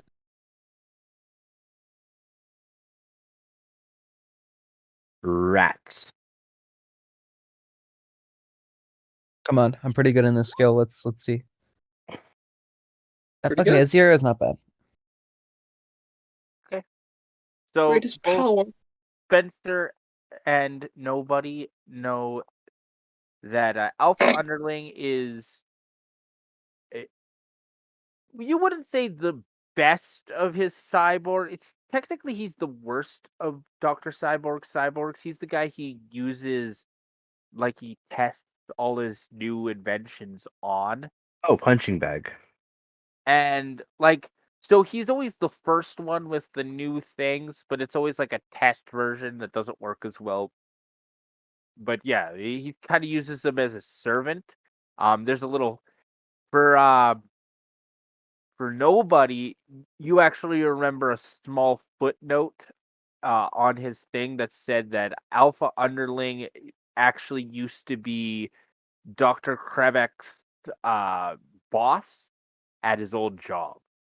And when Epic Weekend happened, they both got powers, but Dr. Cyborg beat him and turned him into his very first creation. Oh. But since Do I it know happened during Epic Weekend, it doesn't technically count as a breaking of the rules. Okay.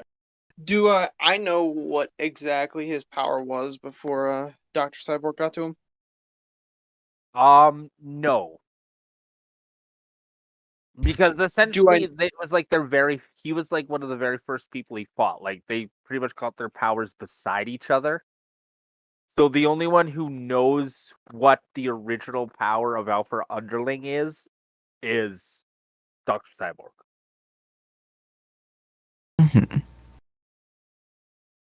And that information could possibly be at the secret lab somewhere, but We have to get to it before Alpha.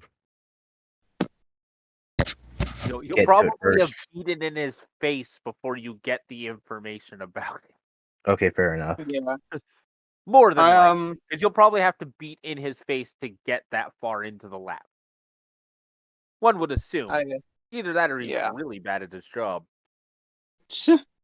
I Well, we say have to great stealth characters, so I don't see why it couldn't happen. I mean yeah. Your stealth character's so stealthy you can't find him. He's gone. I'm also talking about myself, asshole. Hey, I'm not half bad when it comes to stealth either. Right, I'm We thinking of also- Imperium. Everyone always forgets that Titania can shrink and grow. I mean, that's a very good positive. If people keep forgetting she can shrink, they're gonna have a very bad time when she stands on their head and then grows 40 feet tall. You just have Boris. Yeah, Um, you're like the opposite of stealth. Even though I still have a +1 in stealth, actually. Oh no, we have the same stealth modifier. I say, yeah, so we can kind of do this two ways. One, we can sneak in there and find the information that way, and then tell the HSA about it. Or two, we'll try to make a name for ourselves by force. Up to you guys. I'm fine with either there's one. a little like chirp at your ear, and you hear, oh god, Sandra say, "So I looked up those coordinates the Goblin Brothers gave you. I don't think sneaking gonna be a thing you can do." And kind of a picture shows up in your little HUD on your glasses, and it shows the location, which is a single wooden building in the middle of a desert. Where And is this exactly? it's just outside the Braden Oh, Bay. God. So Braden Bay, I haven't actually written this down in the history and the lore. Braden Bay used to be Braden Town and didn't used to be near a bay. Oh, I think I get So it. some pretty crazy shit has happened in and around Braden Bay, and one of the reasons it's a big hub now is just because so many parahumans were already in the area when they like quit fighting. That they're just like, here's good, here's where we're living now, and Braden Bay was formed. Huh. Which is Fair. the epic weekend memorial also happens to be Founders Week of Braden Bay as well. Okay. So that whole week is a hell of a celebration, which is August. Oh god, I forgot the exact date. 19th to 20th, 21st, I think. Anyways, when that comes up, yeah, there's gonna be some fun stuff that happens then. Me. But before we get this last part started, I think break time is good for now. I want to go have a cigarette. Um, we will come back in 15 minutes on the hour ish.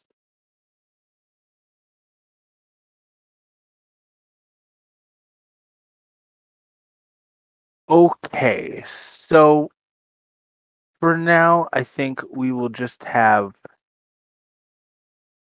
go on for now, and Boris will come to when he deals with this thing. Hopefully, it won't be for too long. Yeah, he said something with the family came up or whatever, so I'd start without him. Oh, I just saw that now. Okay. So, you grab a transport and make your way to this desert that's about an hour out of Braden Bay. And you find this small little wooden hut. And as you walk in, you open the door, and it's just a the door opens up into an elevator door. You use your the key card that Gobble gave you, and it opens the elevator door into a fairly small elevator. Um, all of you fitting in here, you're kind of gonna have to squeeze and get close.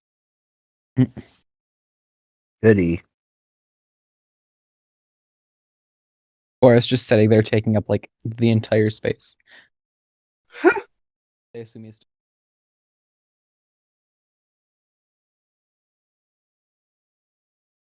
Tight.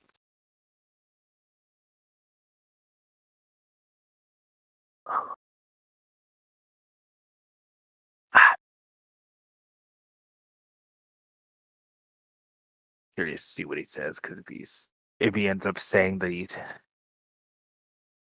is not going to be able to come, I think we have a easy, funny reason for why he can't come with you. It's too hot. No, he just plane does not fit in the elevator. Oh god. The elevator is too small. I will stand guard outside.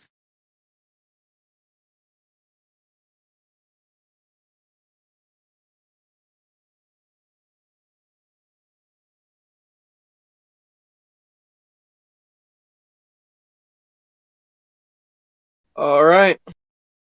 Okay. Guess we're going. Yikes. Guess we're going down.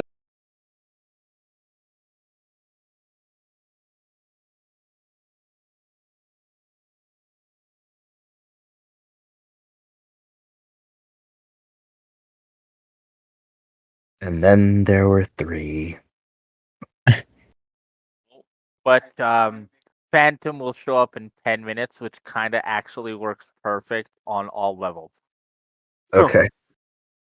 So I think I definitely like just the idea of like Boris looks at the 6 foot tall, 6 foot wide elevator and goes, "No, I'm not going down there. I I am not going to fit in that elevator. I will stand out here and and and keep guard."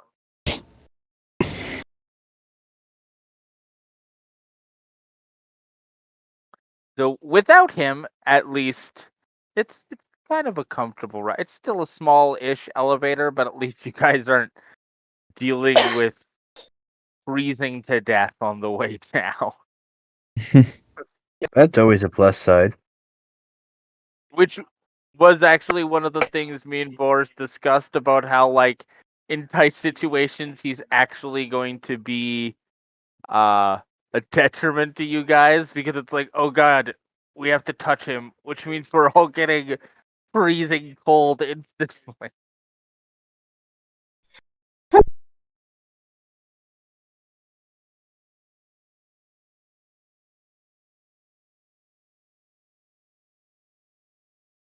Okay, so it's ends up actually being an incredibly long elevator ride down. Like this must be fairly deep underground.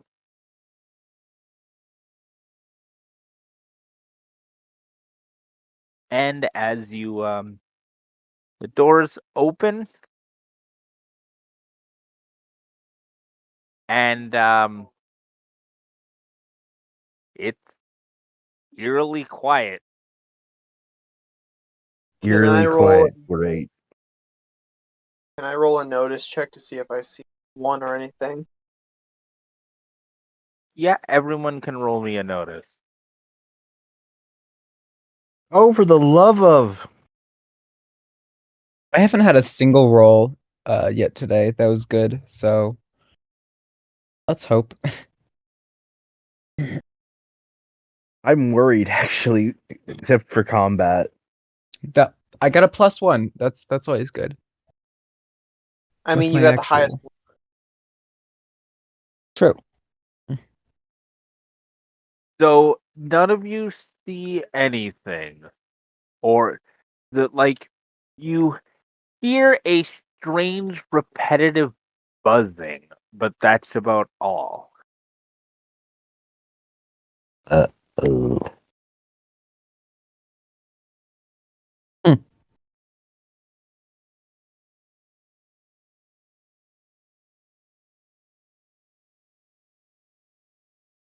All right. So which way would we go? Where's the elevator, out of curiosity? Elevator is A. Okay, so we've got that way, that way, that way, that way. Let's go see what's down. Yeah, we can do that. So down that hallway are two doors, both closed. Should we just Go start for the kicking top. down doors or opening them safely? I'll. Are the doors open? Like, or do I have to lock Yeah, them? there. Well, try. Tell me which one you're trying, because the answer will be different depending on which one. The top one. So that one is locked, but it doesn't look like it's a difficult lock. And actually, if you try the key card, it's like beep and it opens. Rats. Oh, okay. And Um, let's walk up it's an there, I empty guess. room. Okay. This looks like this is Dr. Cyborg's sleeping area when he is in his secret lab. The same pictures that were in his home are on the desk in this room. A computer sits in the corner, but this one has been destroyed. Can destroyed it? Yeah.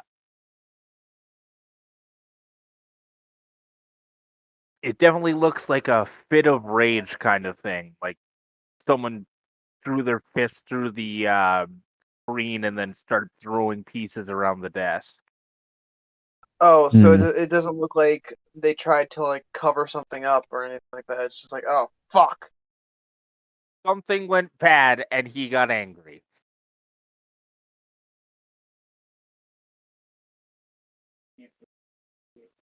Damn, damn, damn, damn, damn, damn. Well, I guess we try the next door. All right. So Same as thing with this that. door opens and revealing a barracks where 6 of these beds are occupied, and the repetitive drone mechanical noise intensifies in sound, and you realize that it is the sound of cybernetic minions snoring. Hmm. You've caught your enemy sleeping. Oh,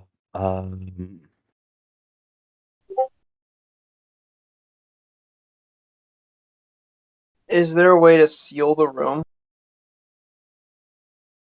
Yeah. Give me a security check, essentially, to use the key card you have to put like a high authority lock on it. Yeah. Okay. So essentially, this door is locked, so anybody but Dr. Cyborg cannot open it. And we have his key card, so we're the only one. I mean, the real one obviously would be able to open it regardless. Yeah. I was just saying, couldn't we just reprogram the robots? But I do not have that kind of technology, and I don't want to take that kind of... no, that's true. Yeah, maybe the HSA will do something with them, but as of right now, I just don't want them to be breathing down our necks when the boss Mm, floor jumps us. Expecting any second now.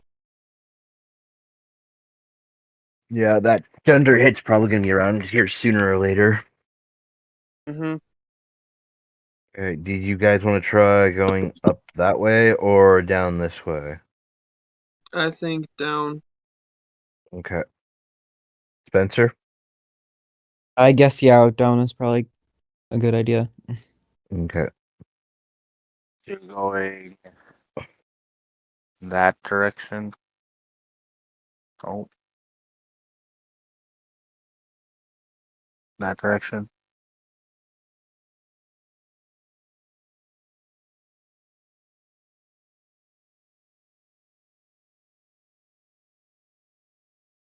So, another hallway, a couple more doors, door to this little island in the middle as well. Okay. Which door do we want to try now? Up or down? Let's go with this one. Okay, so that one is locked. Does the key card work? Yes, and when you use it, a loud electronic voice announces, "Your master has arrived! Awaken! Awaken! Awaken!" And the out of the bed jumps who you recognize immediately as Alpha Underling. He's a massive, like 7.5 foot man, just bristling with mechanical cybernetic implants. But he also he looks a little off. In fact, you guys can all give me a notice check.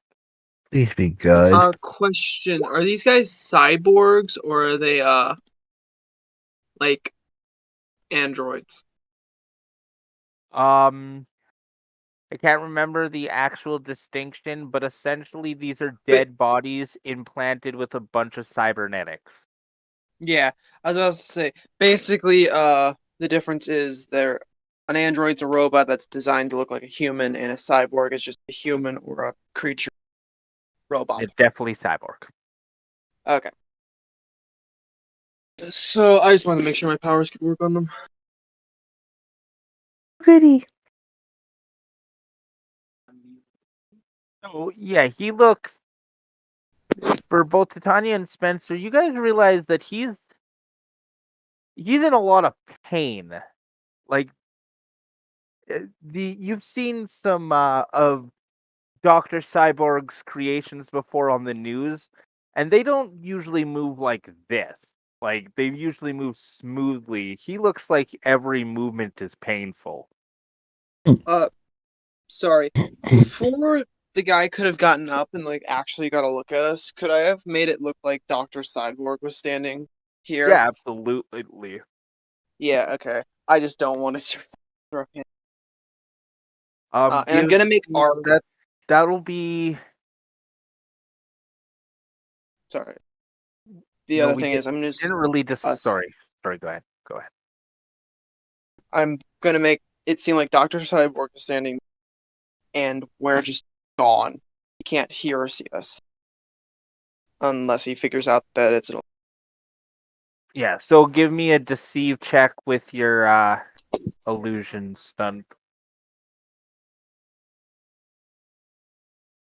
Right. Perception.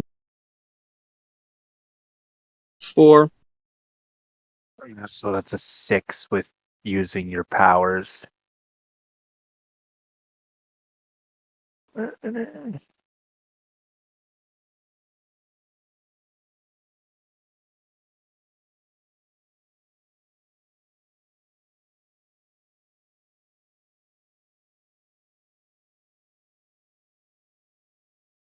Okay. So he sees and he stops and he, oh, sir, you're back. I thought I heard they said you were captured. Did you escape? And he said, I'll And have him say, just before you go, you can hear like he doesn't even try to hide the hatred in his voice as he talks to what he thinks is Dr. Cyborg.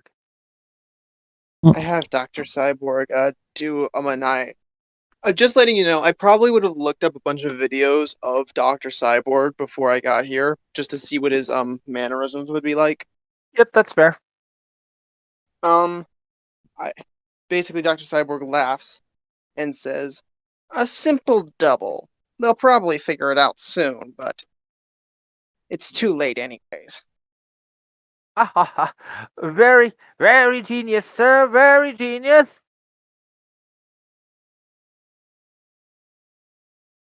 Uh, Did you come to work in the lab with the other experiment?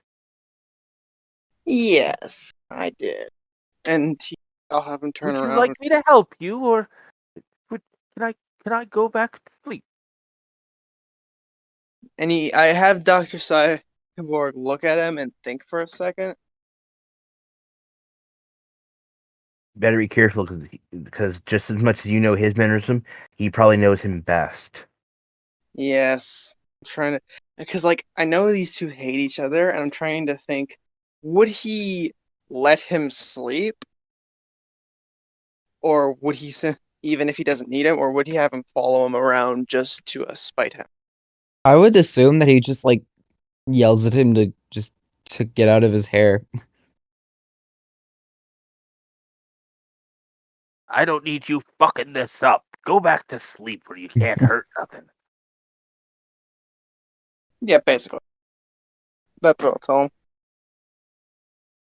And you see he actually looks relieved, but he's trying to hide it. And he goes, "Yes, sir. I will stay on your way. Don't worry. Um, good luck, sir." And he, kind of watch. He doesn't move, and he's clearly waiting for the doctor to leave before he moves. Okay, I'll go into the room below us then. Yeah. So Side. you close. Did you want to special lock that door as well? I mean, if you're giving me the option. I'm such a nice DM,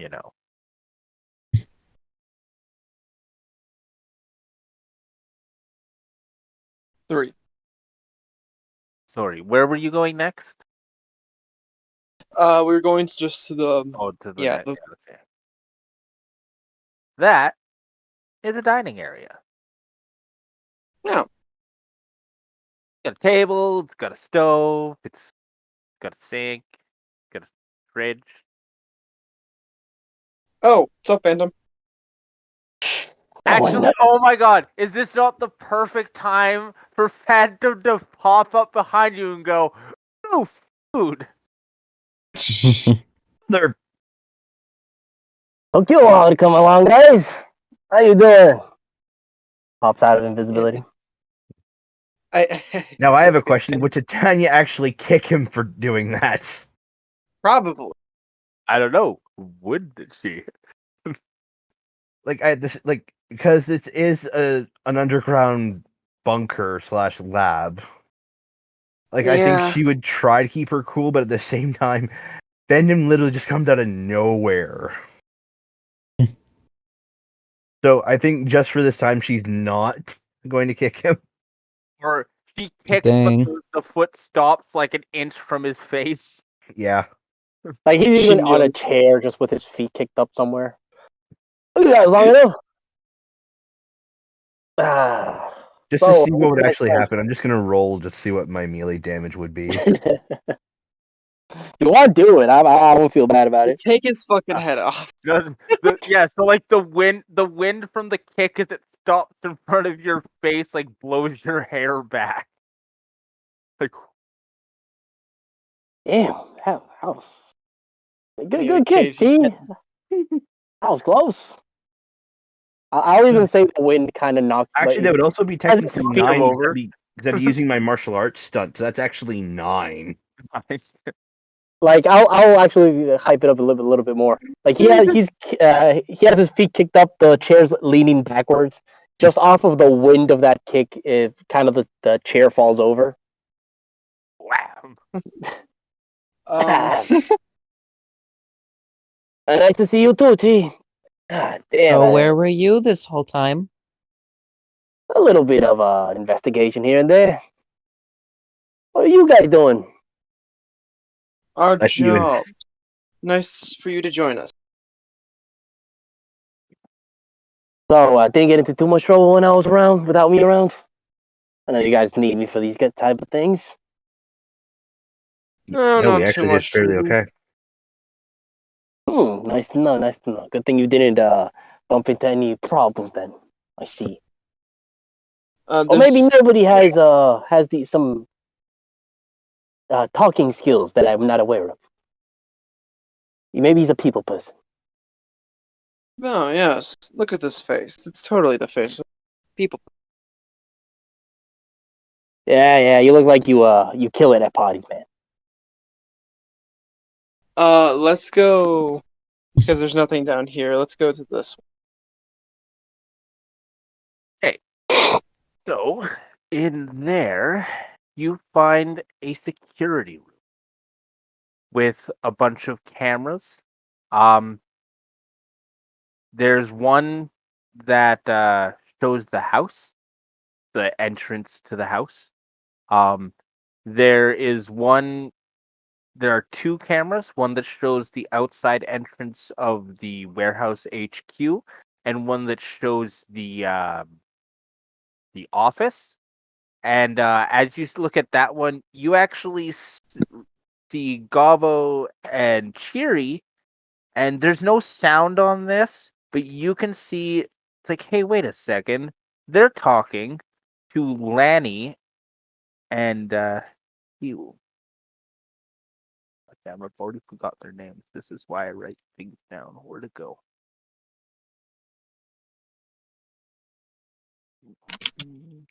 Yeah, Lanny and Hugo. The I the know them. guys you saw at the house. Oh, Okay. those mother. And as you watch, you see Lanny hand Gobbo some money, and Gobbo slides over a piece of paper. And and nobody says, "Well, such deceitful little creatures. I like them." And That was so in the other three cameras in here, you see one is showing the entrance to the elevator here, and the other two are showing the corridors of a place that's secret lab level 2. what? Is there Yeah. anything I can hack into? Like Uh, anything so I can get a hold of cameras? Try to get the most of have that on my visor at all times. yeah, that's actually super easy to do. It has like a little jack in area, which looks like it was for the cyborgs. And so, I mean, no one really expects people to get this far into a secret lab. You think they would by Yeah. now? Don't all worry, guys. honesty. I'll have this pulled up here, like playing around with the visor a little bit. We can keep going. If anything pops up on the visor, I'll let you guys know. If you head back to the elevator, it's one of those things that now that you kind of know you're supposed to be looking for it, it takes you a couple of seconds, but you see another button in the elevator. Tanya starts banging her head against the elevator. Don't worry, Tiny T. See, this is why you guys need me around. I'm good at these types of things, you know? Seeing things. Nobody, you should come with me here. I'll show you around the abilities of seeing things, you know? I'm really good at eyes. Answer. Hmm? Mic check, Okay, check. so is everyone getting into the elevator and hitting the button? Yep. Yeah, I guess so. Yeah. I don't trust elevators, but let's do it. More of a stairs person.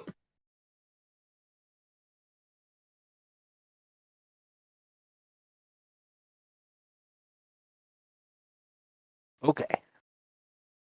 So there's large glass sliding doors directly ahead of you as you come out the elevator. You're in a pretty large open space. Oh This no. part of the lab, more than like above, all the walls up in the other level were kind of like nicely painted. It kind of looked like a normal like level of a building or something. This kind of looks a little bit more cavey, a little bit more rough. And as you look around, you see that behind the elevator is another door, which looks like a very high security, high tech door, and very thick. All right. Anyone here have a key, or do I just do my thing? We do have a key. Oh, nice, nice. And there are I'll the just put other this puppy sliding away. doors above you that don't look like they are locked. Okay, I guess we open door number 1. All right. Eyes ready, people. We going into an evil lair. But again, So in this room in F, the big circle is a absurdly large statue of Dr. Cyborg.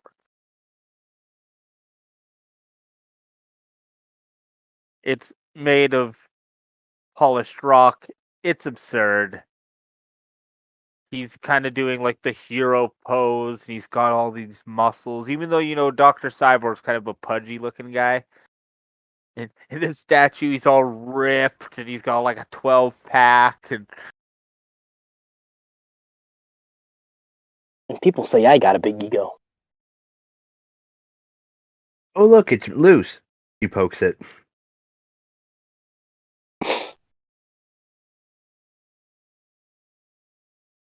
and in these little these little circles in the corners are auto turrets, but they do not seem to have activated yet.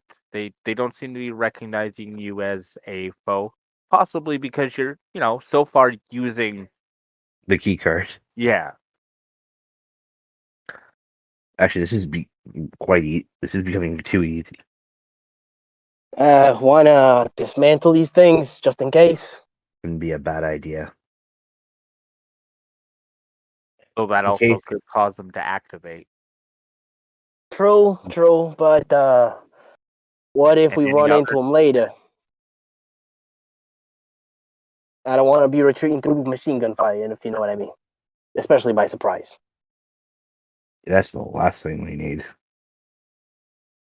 Though that would also almost certainly start an entire security alert and wake up all the guys upstairs. Oh, right. You can do that, but those doors probably won't keep them locked in forever, especially if they know there's intruders. Especially alpha minion. He might just go through a wall. Oh, yeah. Alpha Actually, cool. that'd be terrifying. Oh yeah, That's some Nemesis type shit. I mean, the Juggernaut from like the X-Men's Juggernaut is essentially the Kool-Aid guy. Yeah. Pretty much, yeah. Okay, I So guess. what are you doing? You got 2 doors. Want to go through this one?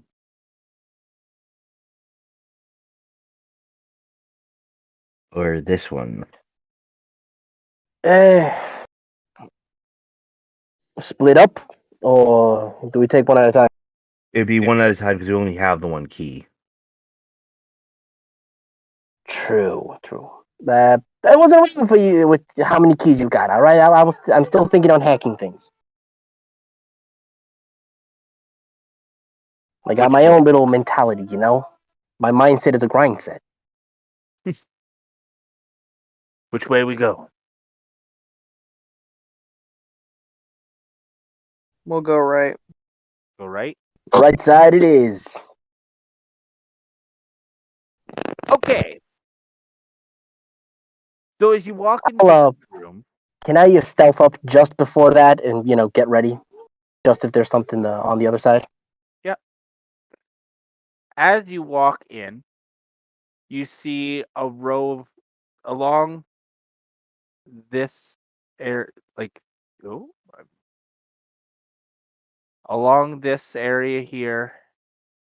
You're just beakers and strange apparatuses just all over this desk space, just scattered across. Some of it's working and in good condition. Some of it kind of looks like it suffered the same fate as the computer above. And then your attention is drawn to these 2 tubes on this wall. In one is a nearly fully grown Dr. Kerbach without any cybernetic enhancement. Doctor And in the second tube is a half-formed thing that looks like it might be a person one day. He's trying The to fully- clone himself. He has successfully cloned himself. The one in the one tube looks like you could probably remove it from its tube right now. It just wouldn't be the same age. Can I tell whether it's alive or not? Not just by looking at it, but there is some computers set up to the tube, and you could definitely take a quick look at that. And yeah, it definitely has life signs. Both of them have life signs. But they seem to be in some kind of deep sleep or coma, or maybe like don't have any kind of mind yet. Yo, Spence. Sorry, I haven't really read the code on this. Evil clones. What's what's the rule book say on that? What do we have to do here? I'm not exactly sure. You should probably ask someone else. Someone roll. Well, Whoever has bureaucracy, you could roll to see if you know what exactly you're supposed to do. I got I'll one. just to have an idea, just to have to see where my mind's at. Well, the only thing Might as well, baby. Let's go.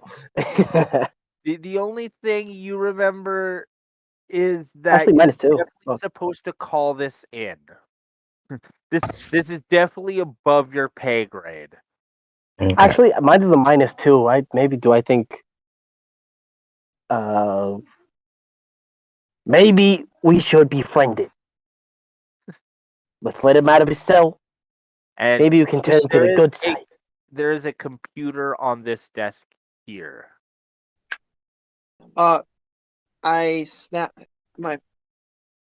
Okay, I'm going to use my illusion to kind of get everyone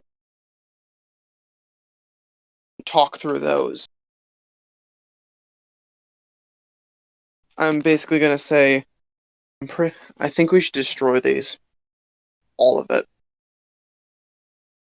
Eh, I like the idea, but let me read through his files first. I'll get on the CPU.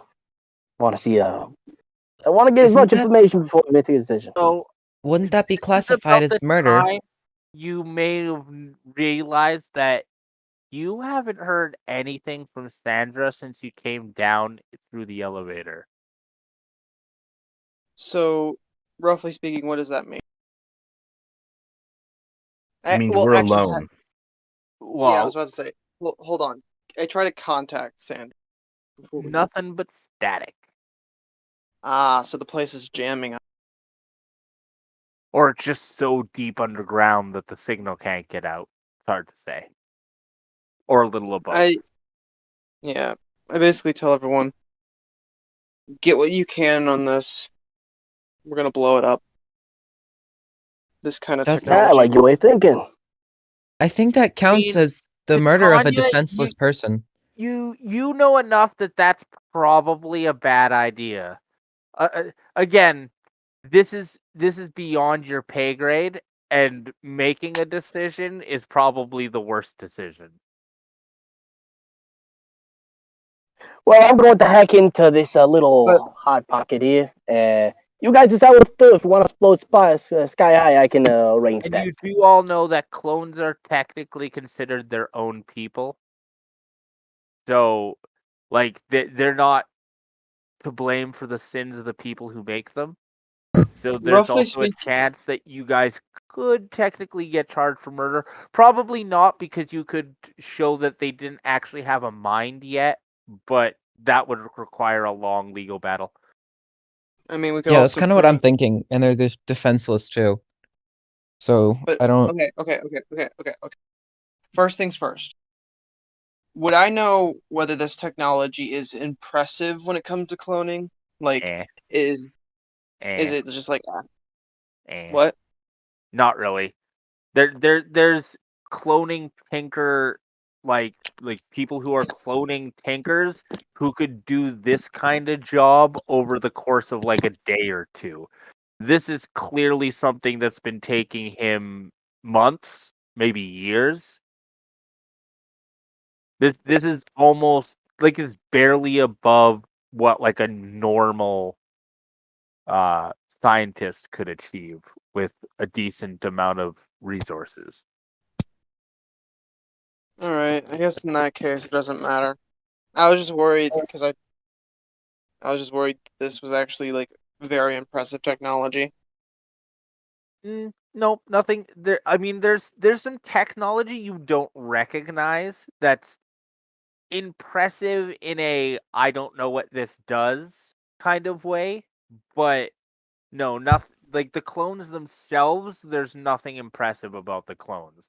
The things they're in are kind of cool, but I mean, also the superhero Tinker. Sometimes they just make things look cool cuz I mean, why not? Is there any And way that Alright. I could tap into the minds of the things that are in the big tubes and see if they are like sentient, if they're thinking, if they um are? yeah, you essentially get the blank slate. There's nothing there. So it's like trying to read the mind of just like an object. Yeah, pretty much. Like it's a little Or bit better Phantom. than that because obviously, like an object you can't even get a reading on. You can get a reading, but the reading is. Okay, so they're like not thinking. Yeah. Okay. So the on the computer, um, you find some notes. Um, notes about a new subject that he got lucky to find. Just fell into his lap. Which is good because the old subject had become broken and he could no longer get samples. Uh-oh. Just in time. This one had to go into heavy containment though. Way too dangerous to leave anywhere near me. And also on this computer is a uh, essentially a file that allows you to open the high security door from here. You realize that it's a double layer security door. Each door is about 3 feet thick of solid steel, and it can only be opened while you're here at this computer desk.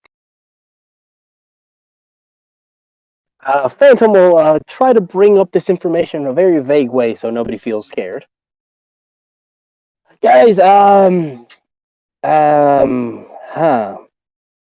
So there may be another subject around, but What do you mean? somebody's gonna have to access it from here. I kind of have the location for the rest. I maybe could do this alone.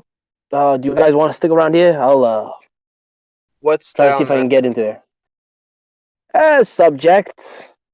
Seems he's powerful, maybe. Not a lot of info here, not a lot.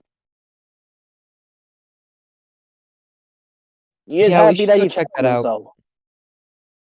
Well, Yeah, so I that's think where the somebody's gonna door. have to stay behind, or I'm gonna have to open it now. I tell the group, we'll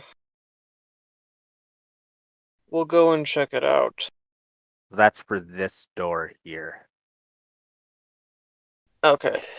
If there is anything Maybe dangerous, then if there is anything extremely dangerous, I'll make it seem like we're in, and then we can attack. Okay. All right. So do I open it? Does somebody stay behind and press this button here? Press the F key. What are we doing, guys? Stay behind. You're the best tech guy and go invisible without my. You're the best at So running you, away and getting help. yeah. So you stay behind, open the door, and come back to us. Do I have line of immediately. sight on that door? Question. Pardon? Do I have line of sight on that door? Yes, there is a window. Okay. Yeah. You guys can go. No need to worry. Make But sure you're cloaked, essentially, by the way. the door, the way this will work is it'll open, and then it'll close after about 30 seconds, and then you're gonna have to open it again to let them out.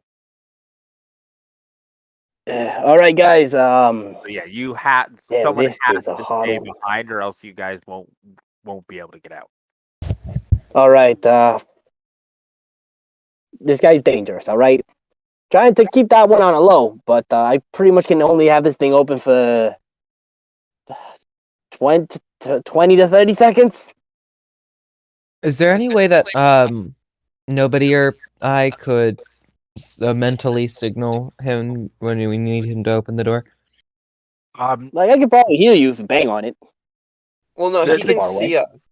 Yeah, He can still see us. you can see. Well, he won't be able to see you, but essentially, what it looks like is that there must be some kind of button or something on the other side, and there's a big red light on this side. So what you assume is on the other side is like you press the button and the light lights up, and then he'll know to open the door. Okay.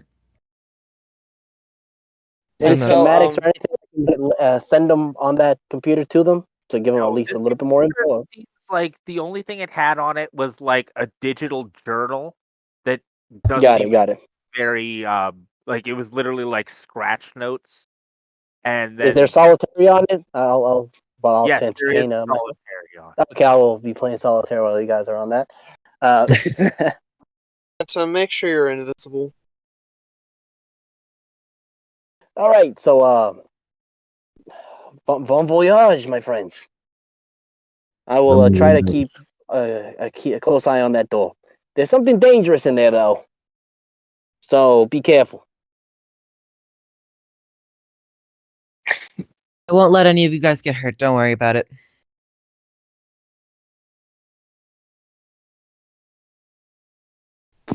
As you walk in, you see a long catwalk along your side of this wall. And as you look over, there's one thin pathway into a platform on the other side of what looks like an endless pit below you.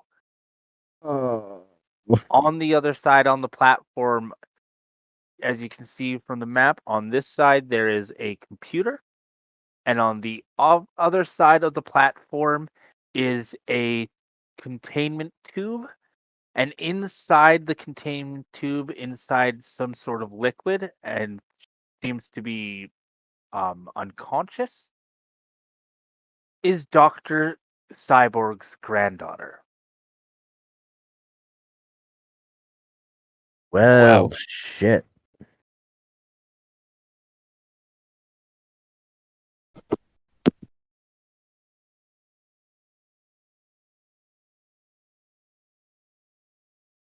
Meanwhile, Phantom's playing Minesweeper.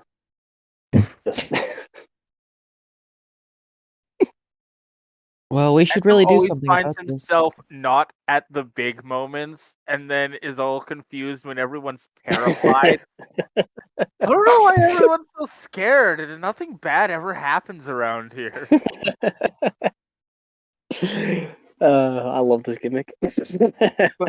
Bunch of people are being horribly murdered. Phantom doing a boogie. Fucking finding out a horrible dark secret. Phantom playing Minesweeper. Does he have does it have Minecraft installed? Your phone got gamed. Okay, so what do you guys do? I guess I immediately check to see if she's alive. Same kind of thing as in on the clone things. There's a little screen there that you can take a look, and yep, she's alive, but heavily sedated.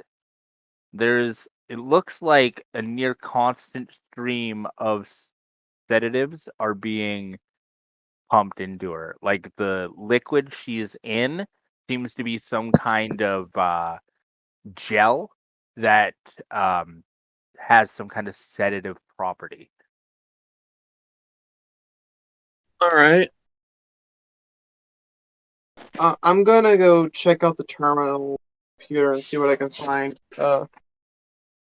Spencer, could you check and see if there's any brain function or anything with it? Yeah, I do that. As soon as you try,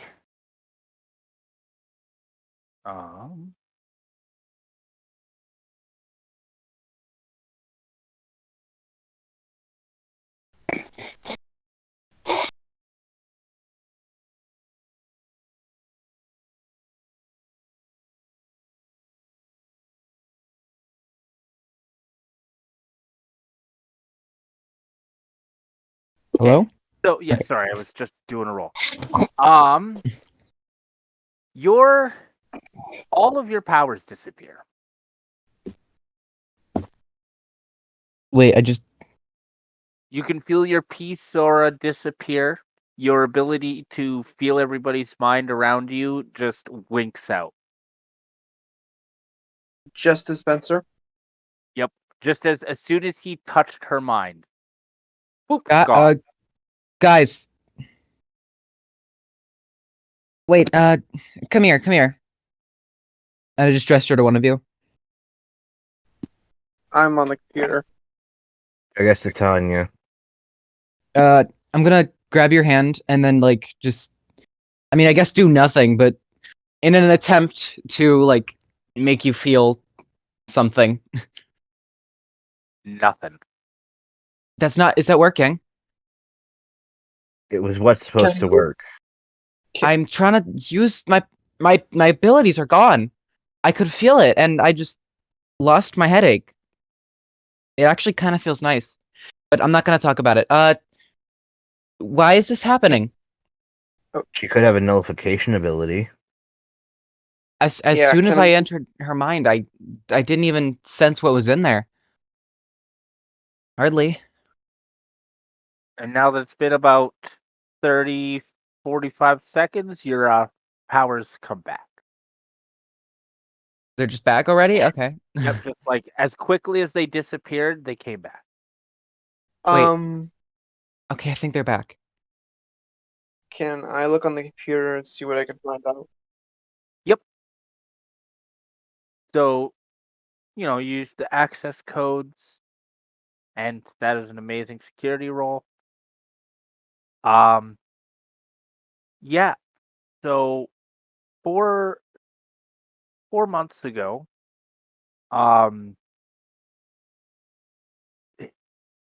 uh, his granddaughter's school was attacked by a supervillain group, and she was in the attack, and she triggered, and she got power nullification.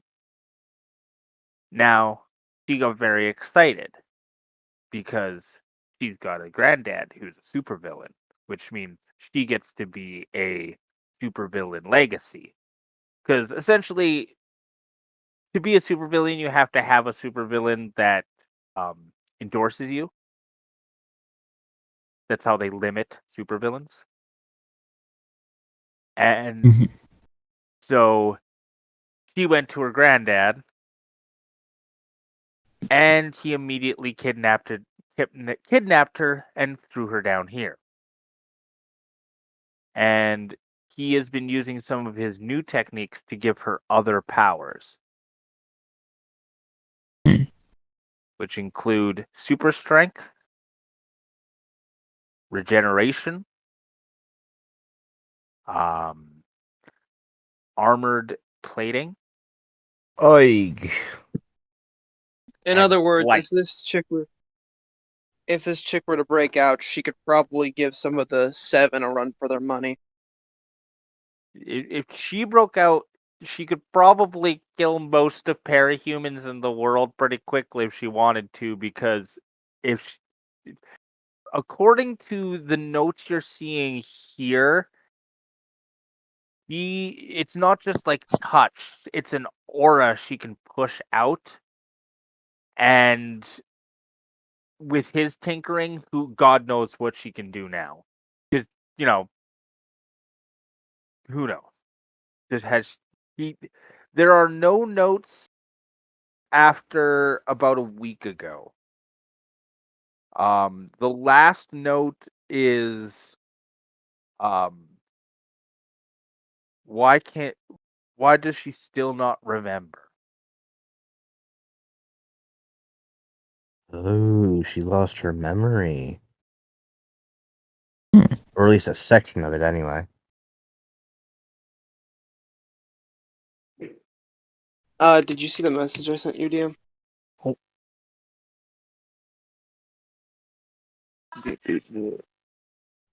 Phantom way back in the background. Man, I wonder if they took my advice. Maybe I should have been more clear that there was something dangerous. Nah, they wouldn't temper with something dangerous, would they? Then you hear the sounds of an alarm. Beep, beep, beep. Like, yes, they would. So, what are you going to do? Not release her, that's for certain.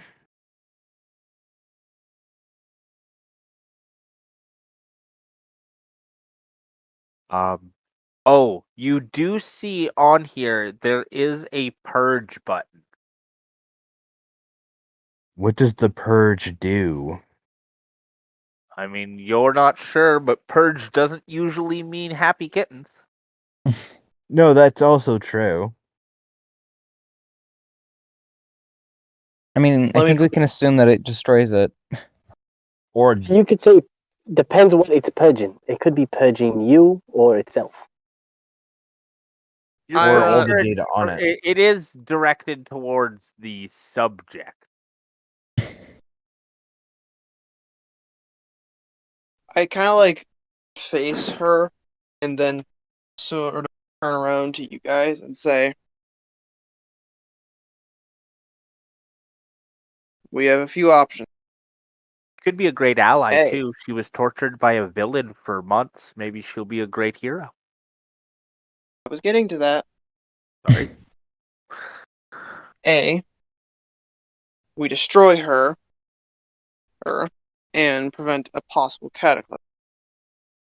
B, we release her and put it under the false. I can put her under a few false names and IDs. Have her join our team. Or C, with the HSA take her in. Well, and you guys can't see his face, but you have this feeling like he knows more about your situation than he probably let on. Okay. Personally, she'd rather see this thing destroyed, but as a hero, she wants to give her a chance too. So she's in a bit of a dilemma, my character. Personally, I think this I is too won't. big for us. I think we have to report it. Sorry. I say dispense. Report it to who? The HSA? Who else? Do you seriously have trust in those lunatics? Sorry, repeat that one more time. My headphones unplugged when you said that. Seriously have trust in those lunatics? We have to. At least some of them are good, I can tell. I think. It doesn't matter if some of them are good if the higher ups aren't good. What do He you has think a they're fair gonna do point. with it? I point back to her. I think our only logical option with our knowledge and information is A, destroy her and hope that something like her will come up later. B, release her and try to make friends. But the problem is that if we release her, we may not be able to stop her.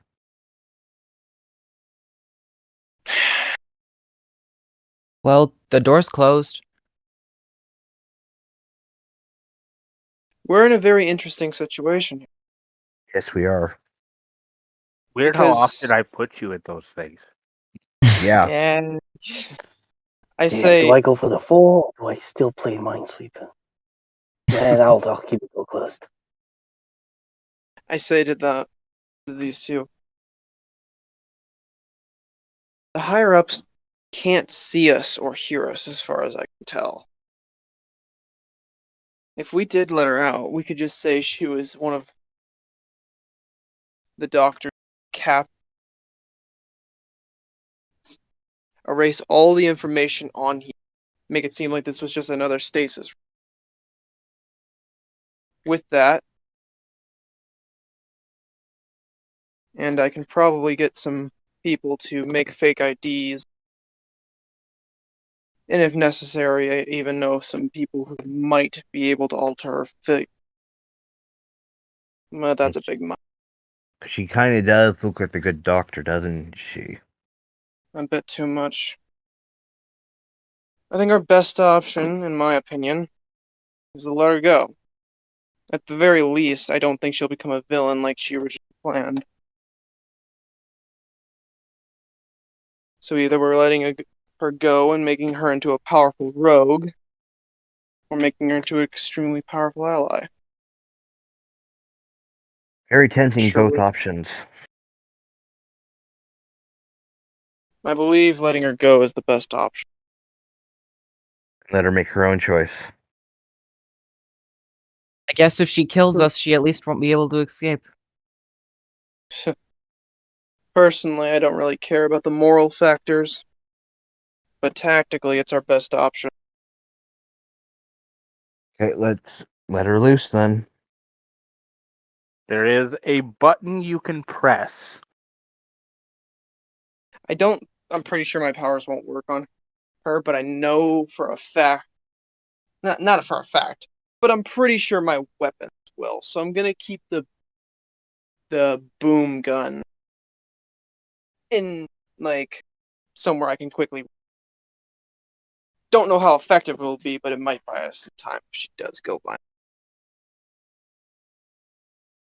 So I'm assuming you guys are all kind of looking at the tube as it drains of fluid and all that thing. You're just kind of keeping an eye.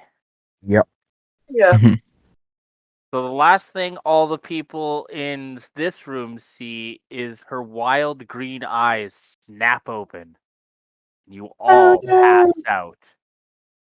The last thing Phantom sees is the doors on this room flying outwards and slamming into each side wall, and a flash of something before he also passes out. All right. And you guys don't know how long it's been since you passed out when you wake up, but it can't have been too long because there's alarms going off and no one stomped your head in your sleep. So Well, that doesn't really say much. Everyone else got destroyed. Phantom is not even going to wait for anybody.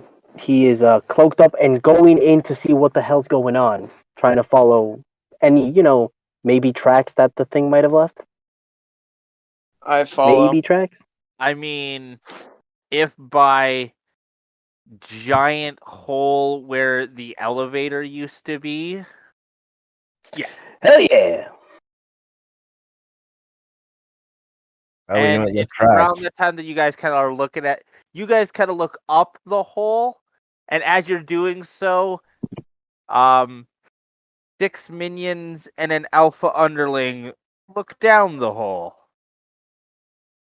Can I quickly screw with their minds to make them think I'm the doctor? That we're the doctor?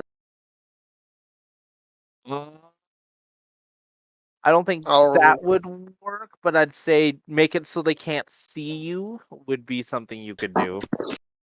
Okay.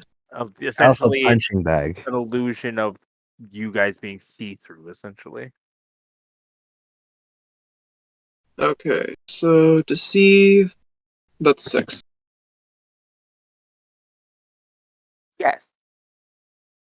So they kind of look, they're scanning, and then they look up, and then they all jump into the hole, and then rockets on their feet activate, and they up the hole. Also, as you watch them do that, you realize you're really, really deep. But one advantage is, hey, wait, are you guys okay? I haven't been able to talk to you in a while. Hello? Hello?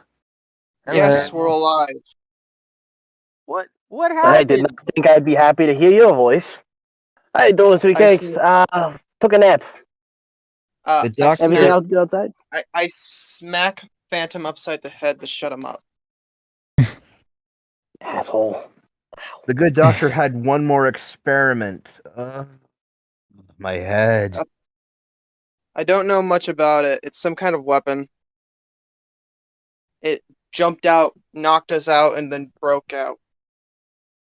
His robot minions are chasing it now. I don't think they can beat it, though. Oh, God. Well, get what information you can, and come home, I guess. Did you find anything else? I think we may be Nothing trapped. Are you gonna mention the clones? I say, the doctor was apparently trying to clone himself. There's one successful clone and a partially successful one. Oh God. Yeah. We'll send a retrieval team right away. You guys Okay. just can you get out, or do you need us to come save ya? We're probably gonna Uh, need some airlift. uh, Phantom is going to chuckle before taking out a grappling hook. I'm using a gadget. And anyone want to rock with me upstairs? I think I'm not really ready to go home yet. Not my curfew. Maybe I have something I'll else be to right. do with big guy or gal. I'll be right back. I basically signed to them not to reveal anything over comm. To shut the fuck up about it. I'm gonna go back and delete everything I can about her. Or at the very least, her There private is another. information. Remember, there is also another room you guys never actually went and looked at. Let's go check that one out before we leave. Yeah. So We this s- is a giant computer bank. Oh, wonderful. I'll be right back, guys. yeah, before we go, we're gonna just cure the whole thing. Phantom, On it, boss. gather all the information you can. Do Spencer, I roll cover the door. security? I'll try to help out and gather as much information I can off these, and then we're going to destroy them. So You if take right if side, you I take try left to side. access this place, um, yeah. So when you put in the access code into this computer, it goes emergency protocol acknowledged. Quick load Uh, activated. I am not using the code. Does that help in any way? Well, I assume you use the same access code on this computer when it popped up as you have on the last 3 computers to get into them. I've been trying to use the stealth because I do not know the code. But yeah, let's just roll with it at this point. Like, don't worry about it. Either way, if you would have tried to hack, it would have been the same thing. All Any right. non-official use of this computer causes the exact same thing to happen. All right. No problem. So, and you guys hear a smash and a crinkle, and the woof of rocket boots. I'm back. Of a what? So when you did that, while you guys were in this computer room, when he went to access, you heard the emergency download, and then you heard a smash and a crinkle, and some rocket boots. Mhm. We got company. Actually, if goody. you look Angles outside, everywhere, you'll baby. notice the clone tube that had the fully grown clone is now empty. Oh, cripes. Can we find where the clone is? Like, is there some fluids? The fluids stuff that he Well, was based on the rocket including? boots and that rocket way up there, probably he's up there. All right, I think we lost enough time here, boys. Let's rock it. Let's beat it out of here before we get the shit beaten out of us. All right. Yeah, no Just to let shit. you know, downloaded I downloaded and stored everything important and deleted everything about the girl.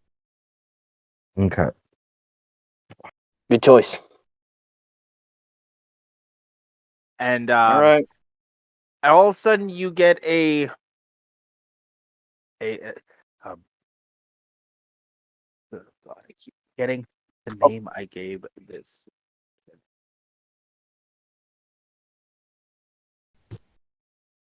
Sandra. Sandra comes back over saying, "What did you guys just do? We didn't do anything. Something else activated. Dr. Cyborg just fell dead in his cell." Yeah, I assume so. One of his clones just broke out and escaped. He what? Kind of quickly explain what happened, kind of thing. I make sure to make it seem like we were running back to confirm everything is still in place when that activated. Kind of making it seem like it was just a delayed response. I get you. Oh, fuck. Okay. Okay. Well, get home. Get back here. We will. We're gonna have to find where they went. Oh my god. She's, she seems a little terrified. Fair. You go home, sweet cheeks. We'll take care of the rest from here. Don't worry. Let the capes do the job. Did a good job, though. You did a good job. Phantom, shut up and get us out of here. Tanya, can you climb up? Yeah. You could say pretty, technically, please. Tanya could get big. All the rest of you could get on her back, and she could just climb up. Oh yeah, that's fair.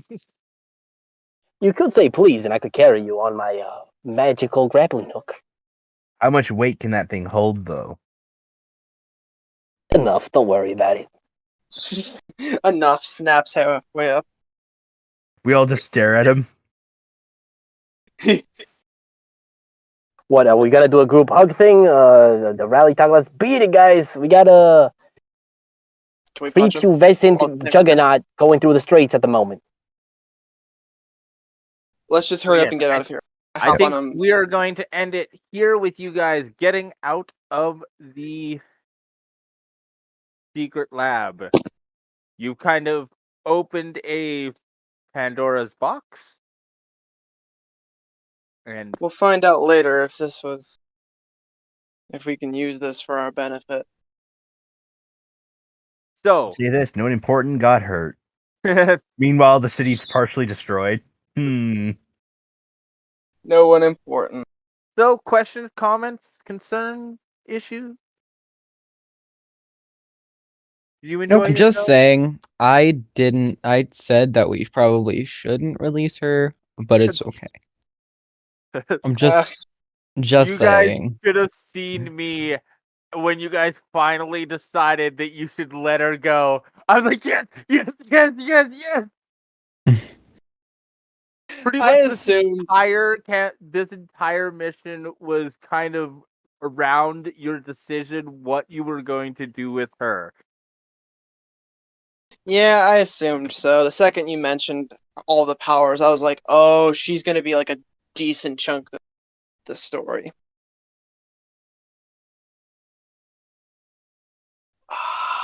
I was not expecting the clones though. I expected her to like escape because I pretty much was pretty sure that we weren't even gonna get a chance to talk to her. She was just gonna fuck off, but I didn't think she'd knock us out. I thought we would actually have to fight her with all honesty. Same. But I was not expecting I thought you go for sorry. I was not expecting the good doctor to suddenly escape through our action. Yeah, that was why I mentioned the other room. Like, oh yeah, I wonder if I can get them to do the other one too. Well, we did. Honestly, though, like I think it's pretty good that I was on the comms because with my deception, I could have lied to them about us not being the ones who released these things. Don't worry about us. Nothing to see here. Just like, yeah, we kind of walked down, and I guess like the doctor had some fail safes or something. Yep, definitely what went on. Yeah.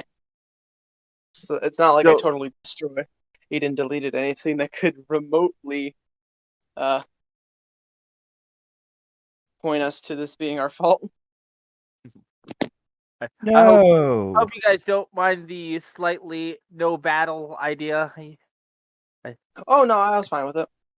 I gave you some options to get into fights if you had to, but I kind of liked the like this one. Kind of seemed like one you could get into a fight, but just as easily get away with it. Yeah.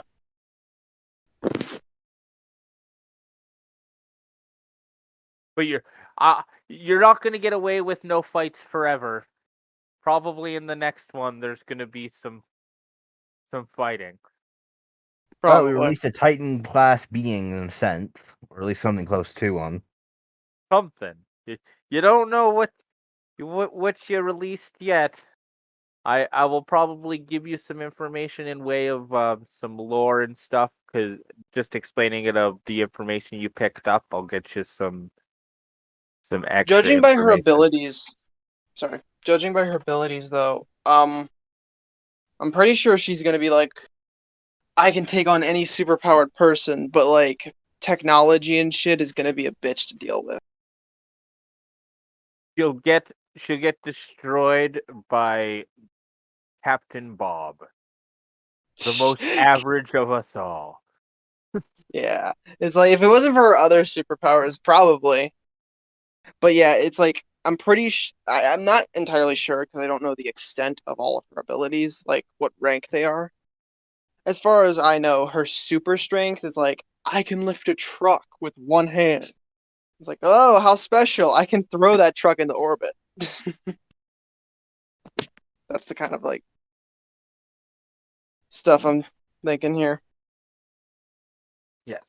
I have plans within plans. Mwah. I expected such. So, any other questions, comments, anything that you want me to know? I know Nope. it's a little early. A lot of times I don't wait and do this until the very end, and then we end up having like 20 minutes of chat. Oh yeah, I know his name was Commander Deans, not Commander D's, but I still tweeted this because I thought it was funny. Oh.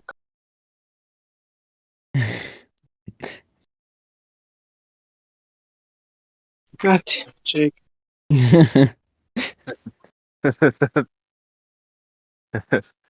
That's funny.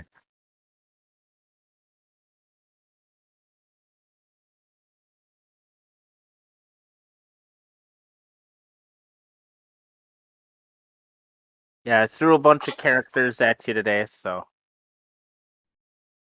If only Boris was around. Boris would have saved everyone. Oh yeah, totally. He could have taken on Boris her probably would single-handed. have been the one who actually would have been like, yeah, no, this is a terrible idea. Let's not do this. Maybe another person would have said this is a horrible idea, but playing Minesweeper in the background. Yeah. Too busy playing fucking Minesweeper, you little shit. Oh, sorry. I was the one that said, you guys want to stay here, I'll take care of the dangerous stuff. Like, no, you stay here, we'll take care of it. Nothing wrong will happen. Even Let's be warned honest, you guys that there was anyone something would listen dangerous. to Phantom anyways when he said anything. I mean, I would have taken into Phantom's the only one saying consideration. it's a bad idea. Is anyone really gonna listen?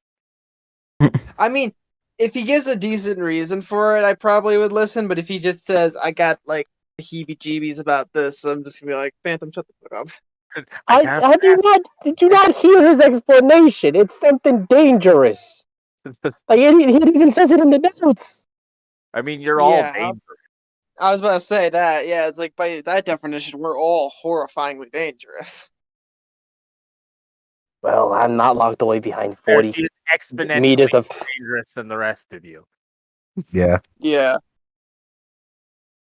See, Phantom leave you guys alone for an hour. Not even an hour, 30 seconds. You guys just unleash Pandora's box. Could be a good thing. Maybe you released hope. You don't know. We say hope, Well, it but depends on who gets. More like despair. Yeah, it kind of depends on who gets to her first. And just because I'm a silly person and I hadn't actually decided on her name yet, her name is definitely now Hope. You and Tess. that will work Hey so guys, well. we just created the BBEG. Let's go. Yeah, we just unleashed the BBEG. You thought the first bad guy was bad? Nah, this one just fucking killed the first bad guy. Oh, we didn't have I enough will say, Phantom's gonna hang this over your head so much. Oh, it's just perfect. Yeah, at least I didn't Release the goddamn bad guy. What happens when It's you just- don't listen to Phantom, huh? What happens? What happens? Oh, you open Pandora's box when you don't listen to Phantom. That's what happens. What do we learn today? just he's You sitting always there with push the release button.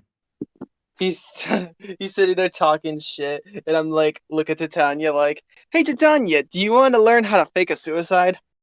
Oh no. God. So yeah, this one I was actually way more prepared for than the other days that we've gone through. Yeah, probably because like we had a good 2 weeks. No, I literally wrote most of this. I mean, I've been thinking about it for weeks, but I didn't actually write anything down till yesterday. Usually, Hmm. I do the same amount of mental planning, but I don't usually write it down.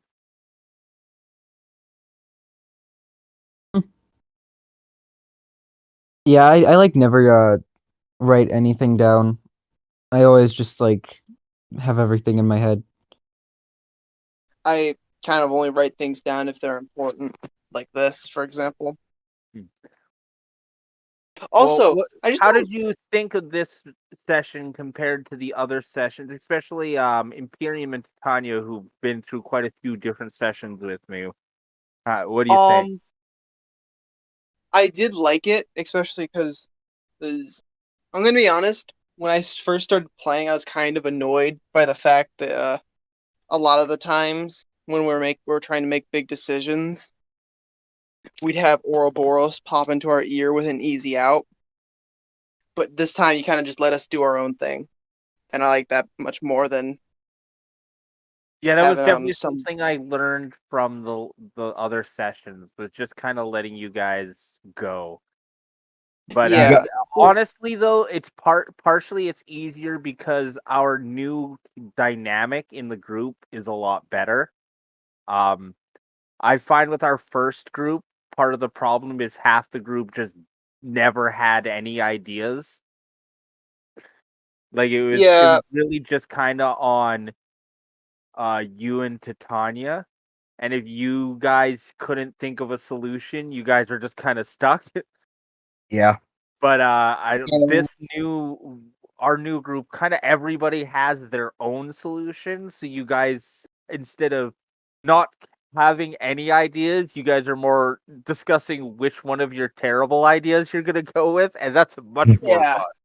fun. And that's something else that I noticed. Like, if we screw up on something, I like it when it's like a DM will let us screw up and then let us deal with the consequences of our failure instead of Yeah. giving us like saving us from the situation.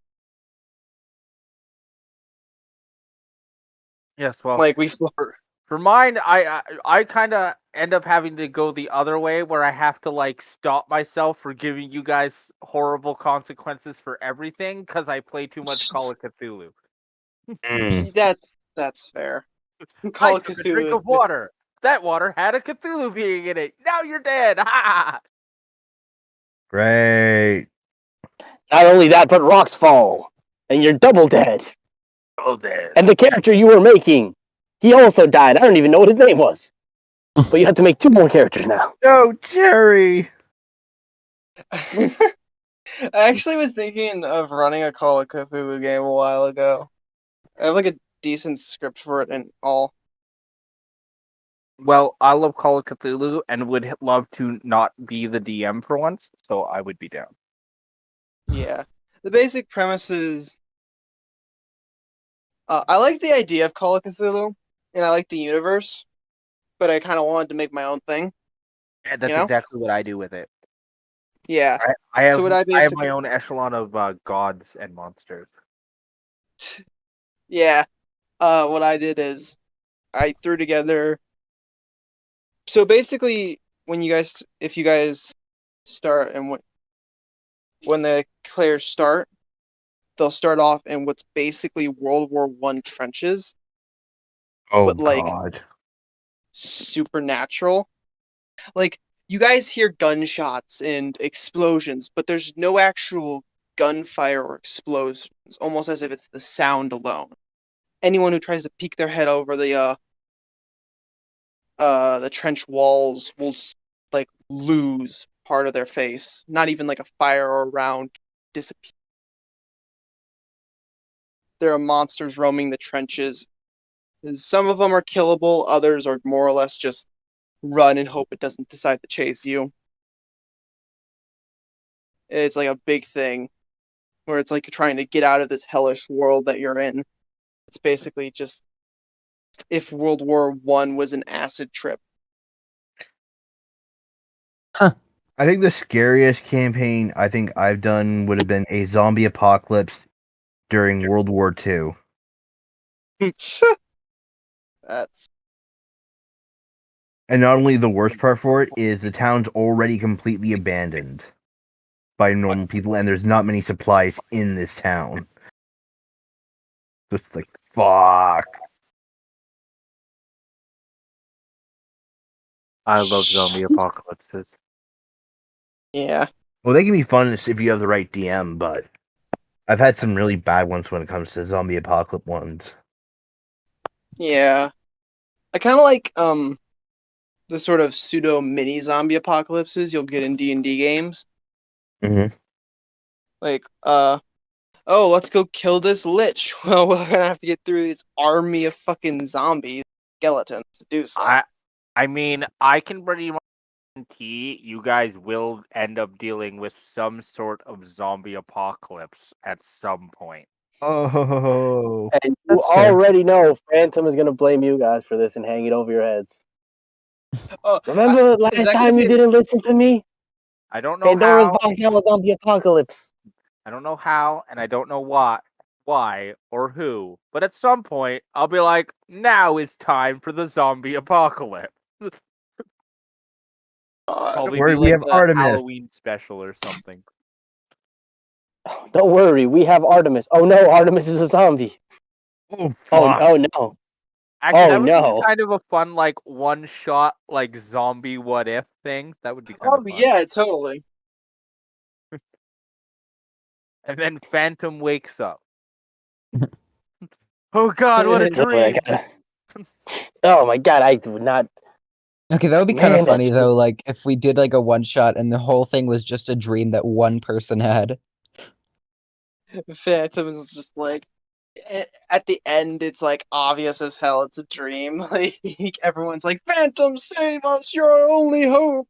Yeah, you know it's a dream. Shirtless Chad Phantom with 2 machine guns. Has People like a that you 12 pack. definitely killed as zombies are back, like, cheering for you. Wait, what?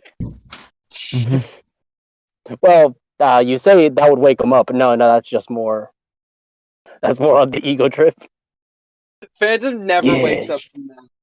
He's like Yeah. permanently in coma, stuck in his little fantasies. He wakes up, realizes it's a dream, fuck you, goes back to bed.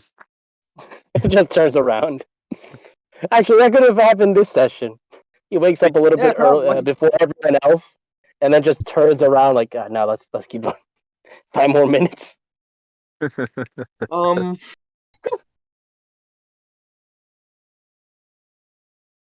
Um, and honestly though, I kind of like. I hope it becomes a running gag, or anytime something goes wrong, Phantom just blames the entire group. I just What like how he happens when you don't listen to Phantom? completely Do I have to by remember you guys? I just love that completely by accident, without knowing what was in my head. Phantom did the perfect thing to guarantee that he was nowhere near the big truffle. Well, man. unironically, I was trying to keep everyone else safe, but if everyone else wants to go there, I can ask them. I can get some info here. Read some stuff up, play some Minesweeper. Like, I'm gonna go capture that guy. That guy's clearly the guy that we have to capture. Oh, actually, the terrorist was behind, and I missed it all. And that guy technically escaped my grasp. Damn. And then it's like, I'm gonna go play Minesweeper while they're dealing with whatever stupid shit's behind that door. It's just like the most powerful being in the multiverse appears. Phantom. God damn You it, guys Will. would have been in I- my spot, in Phantom spot. You guys flat out said, no, you stay back here. We need somebody on this I could have spot. been way meaner to Phantom there, though. I was actually thinking of a fight there. I was flat out thinking there was going to be a little of a fight.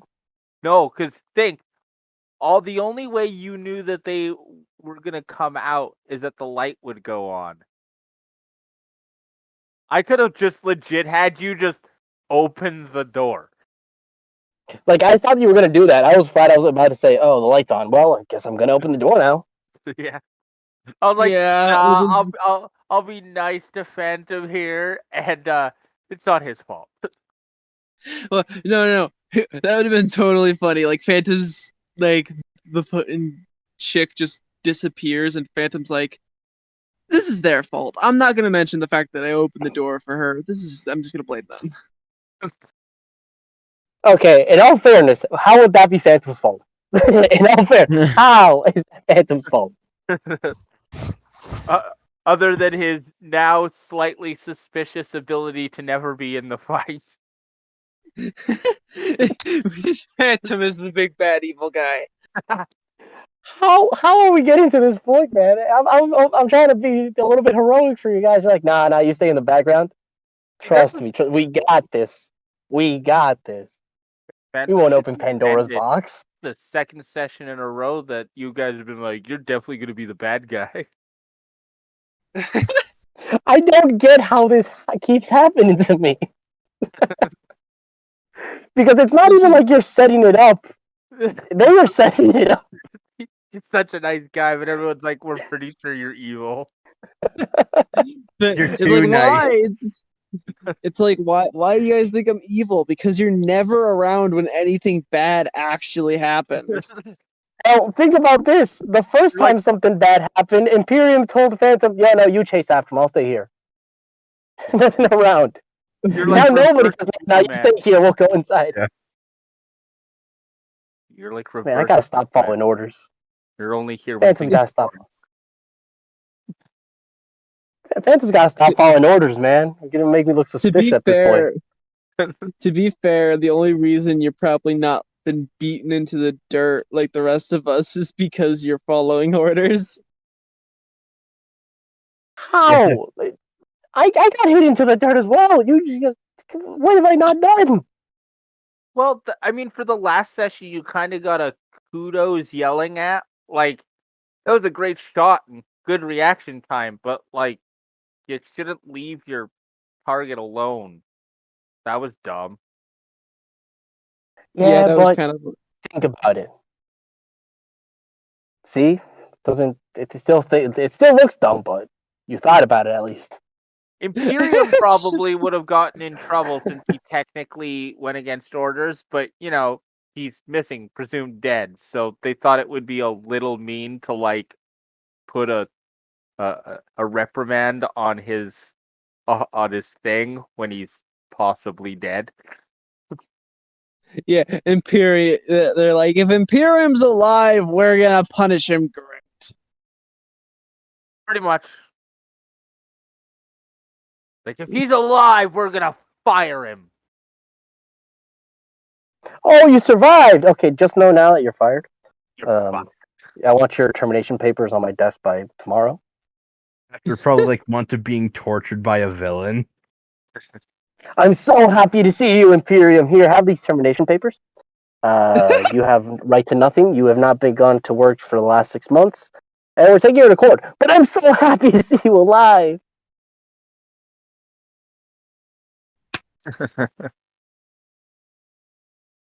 Fucking Let's hell. see. At this point, Imperium. I can also see this happening. Like, Phantom, he's going to court. I'll go testify. No, you wait outside of court.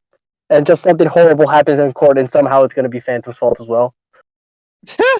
I could see that too. Oh, no. How? If every one of these sessions ends with like Phantom barely missing an entire fucking fight, or like missing an important story event because he's off doing something stupid, it's just gonna be the best I thing was ever. holding the door for you.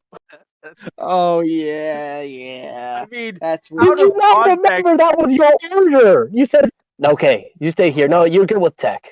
Like, you go, we'll go inside. We'll handle this. Need you to stay and I'm here and not open that door. reprimanding you. I'm not reprimanding you for it. I'm just saying, wouldn't it be funny if Phantom just keeps missing all the important story bits because of... Every time I follow orders, I miss so many story beats. I gotta stop following orders. I mean, to be fair, at least when you follow orders, you're not getting instant knocked out and beat the Um, shit out of. um, the instant knockdown it has happened this session. Yeah. Yeah. Oh God. We need new management. I have Phantom for president, 2021. Oh, hey, it's fucking hell. GM. yes.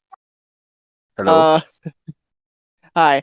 Uh, when the two criminals were breaking in, the first thing I thought of was those two criminals from Home Alone. Yes, that is exactly what they look like. Oh my god. That is essentially the thought I had when I made them. God, I fucking love that. They are essentially the comedy relief bad guy. Comedy relief bad guys, right before we get our asses kicked by the real bad guy. Well, they are just minions. Alright. I'm gonna go and take a nap. I'm gonna go and have a cigarette. Understandable. Alright. Bye. I'm gonna go back to bed. Night.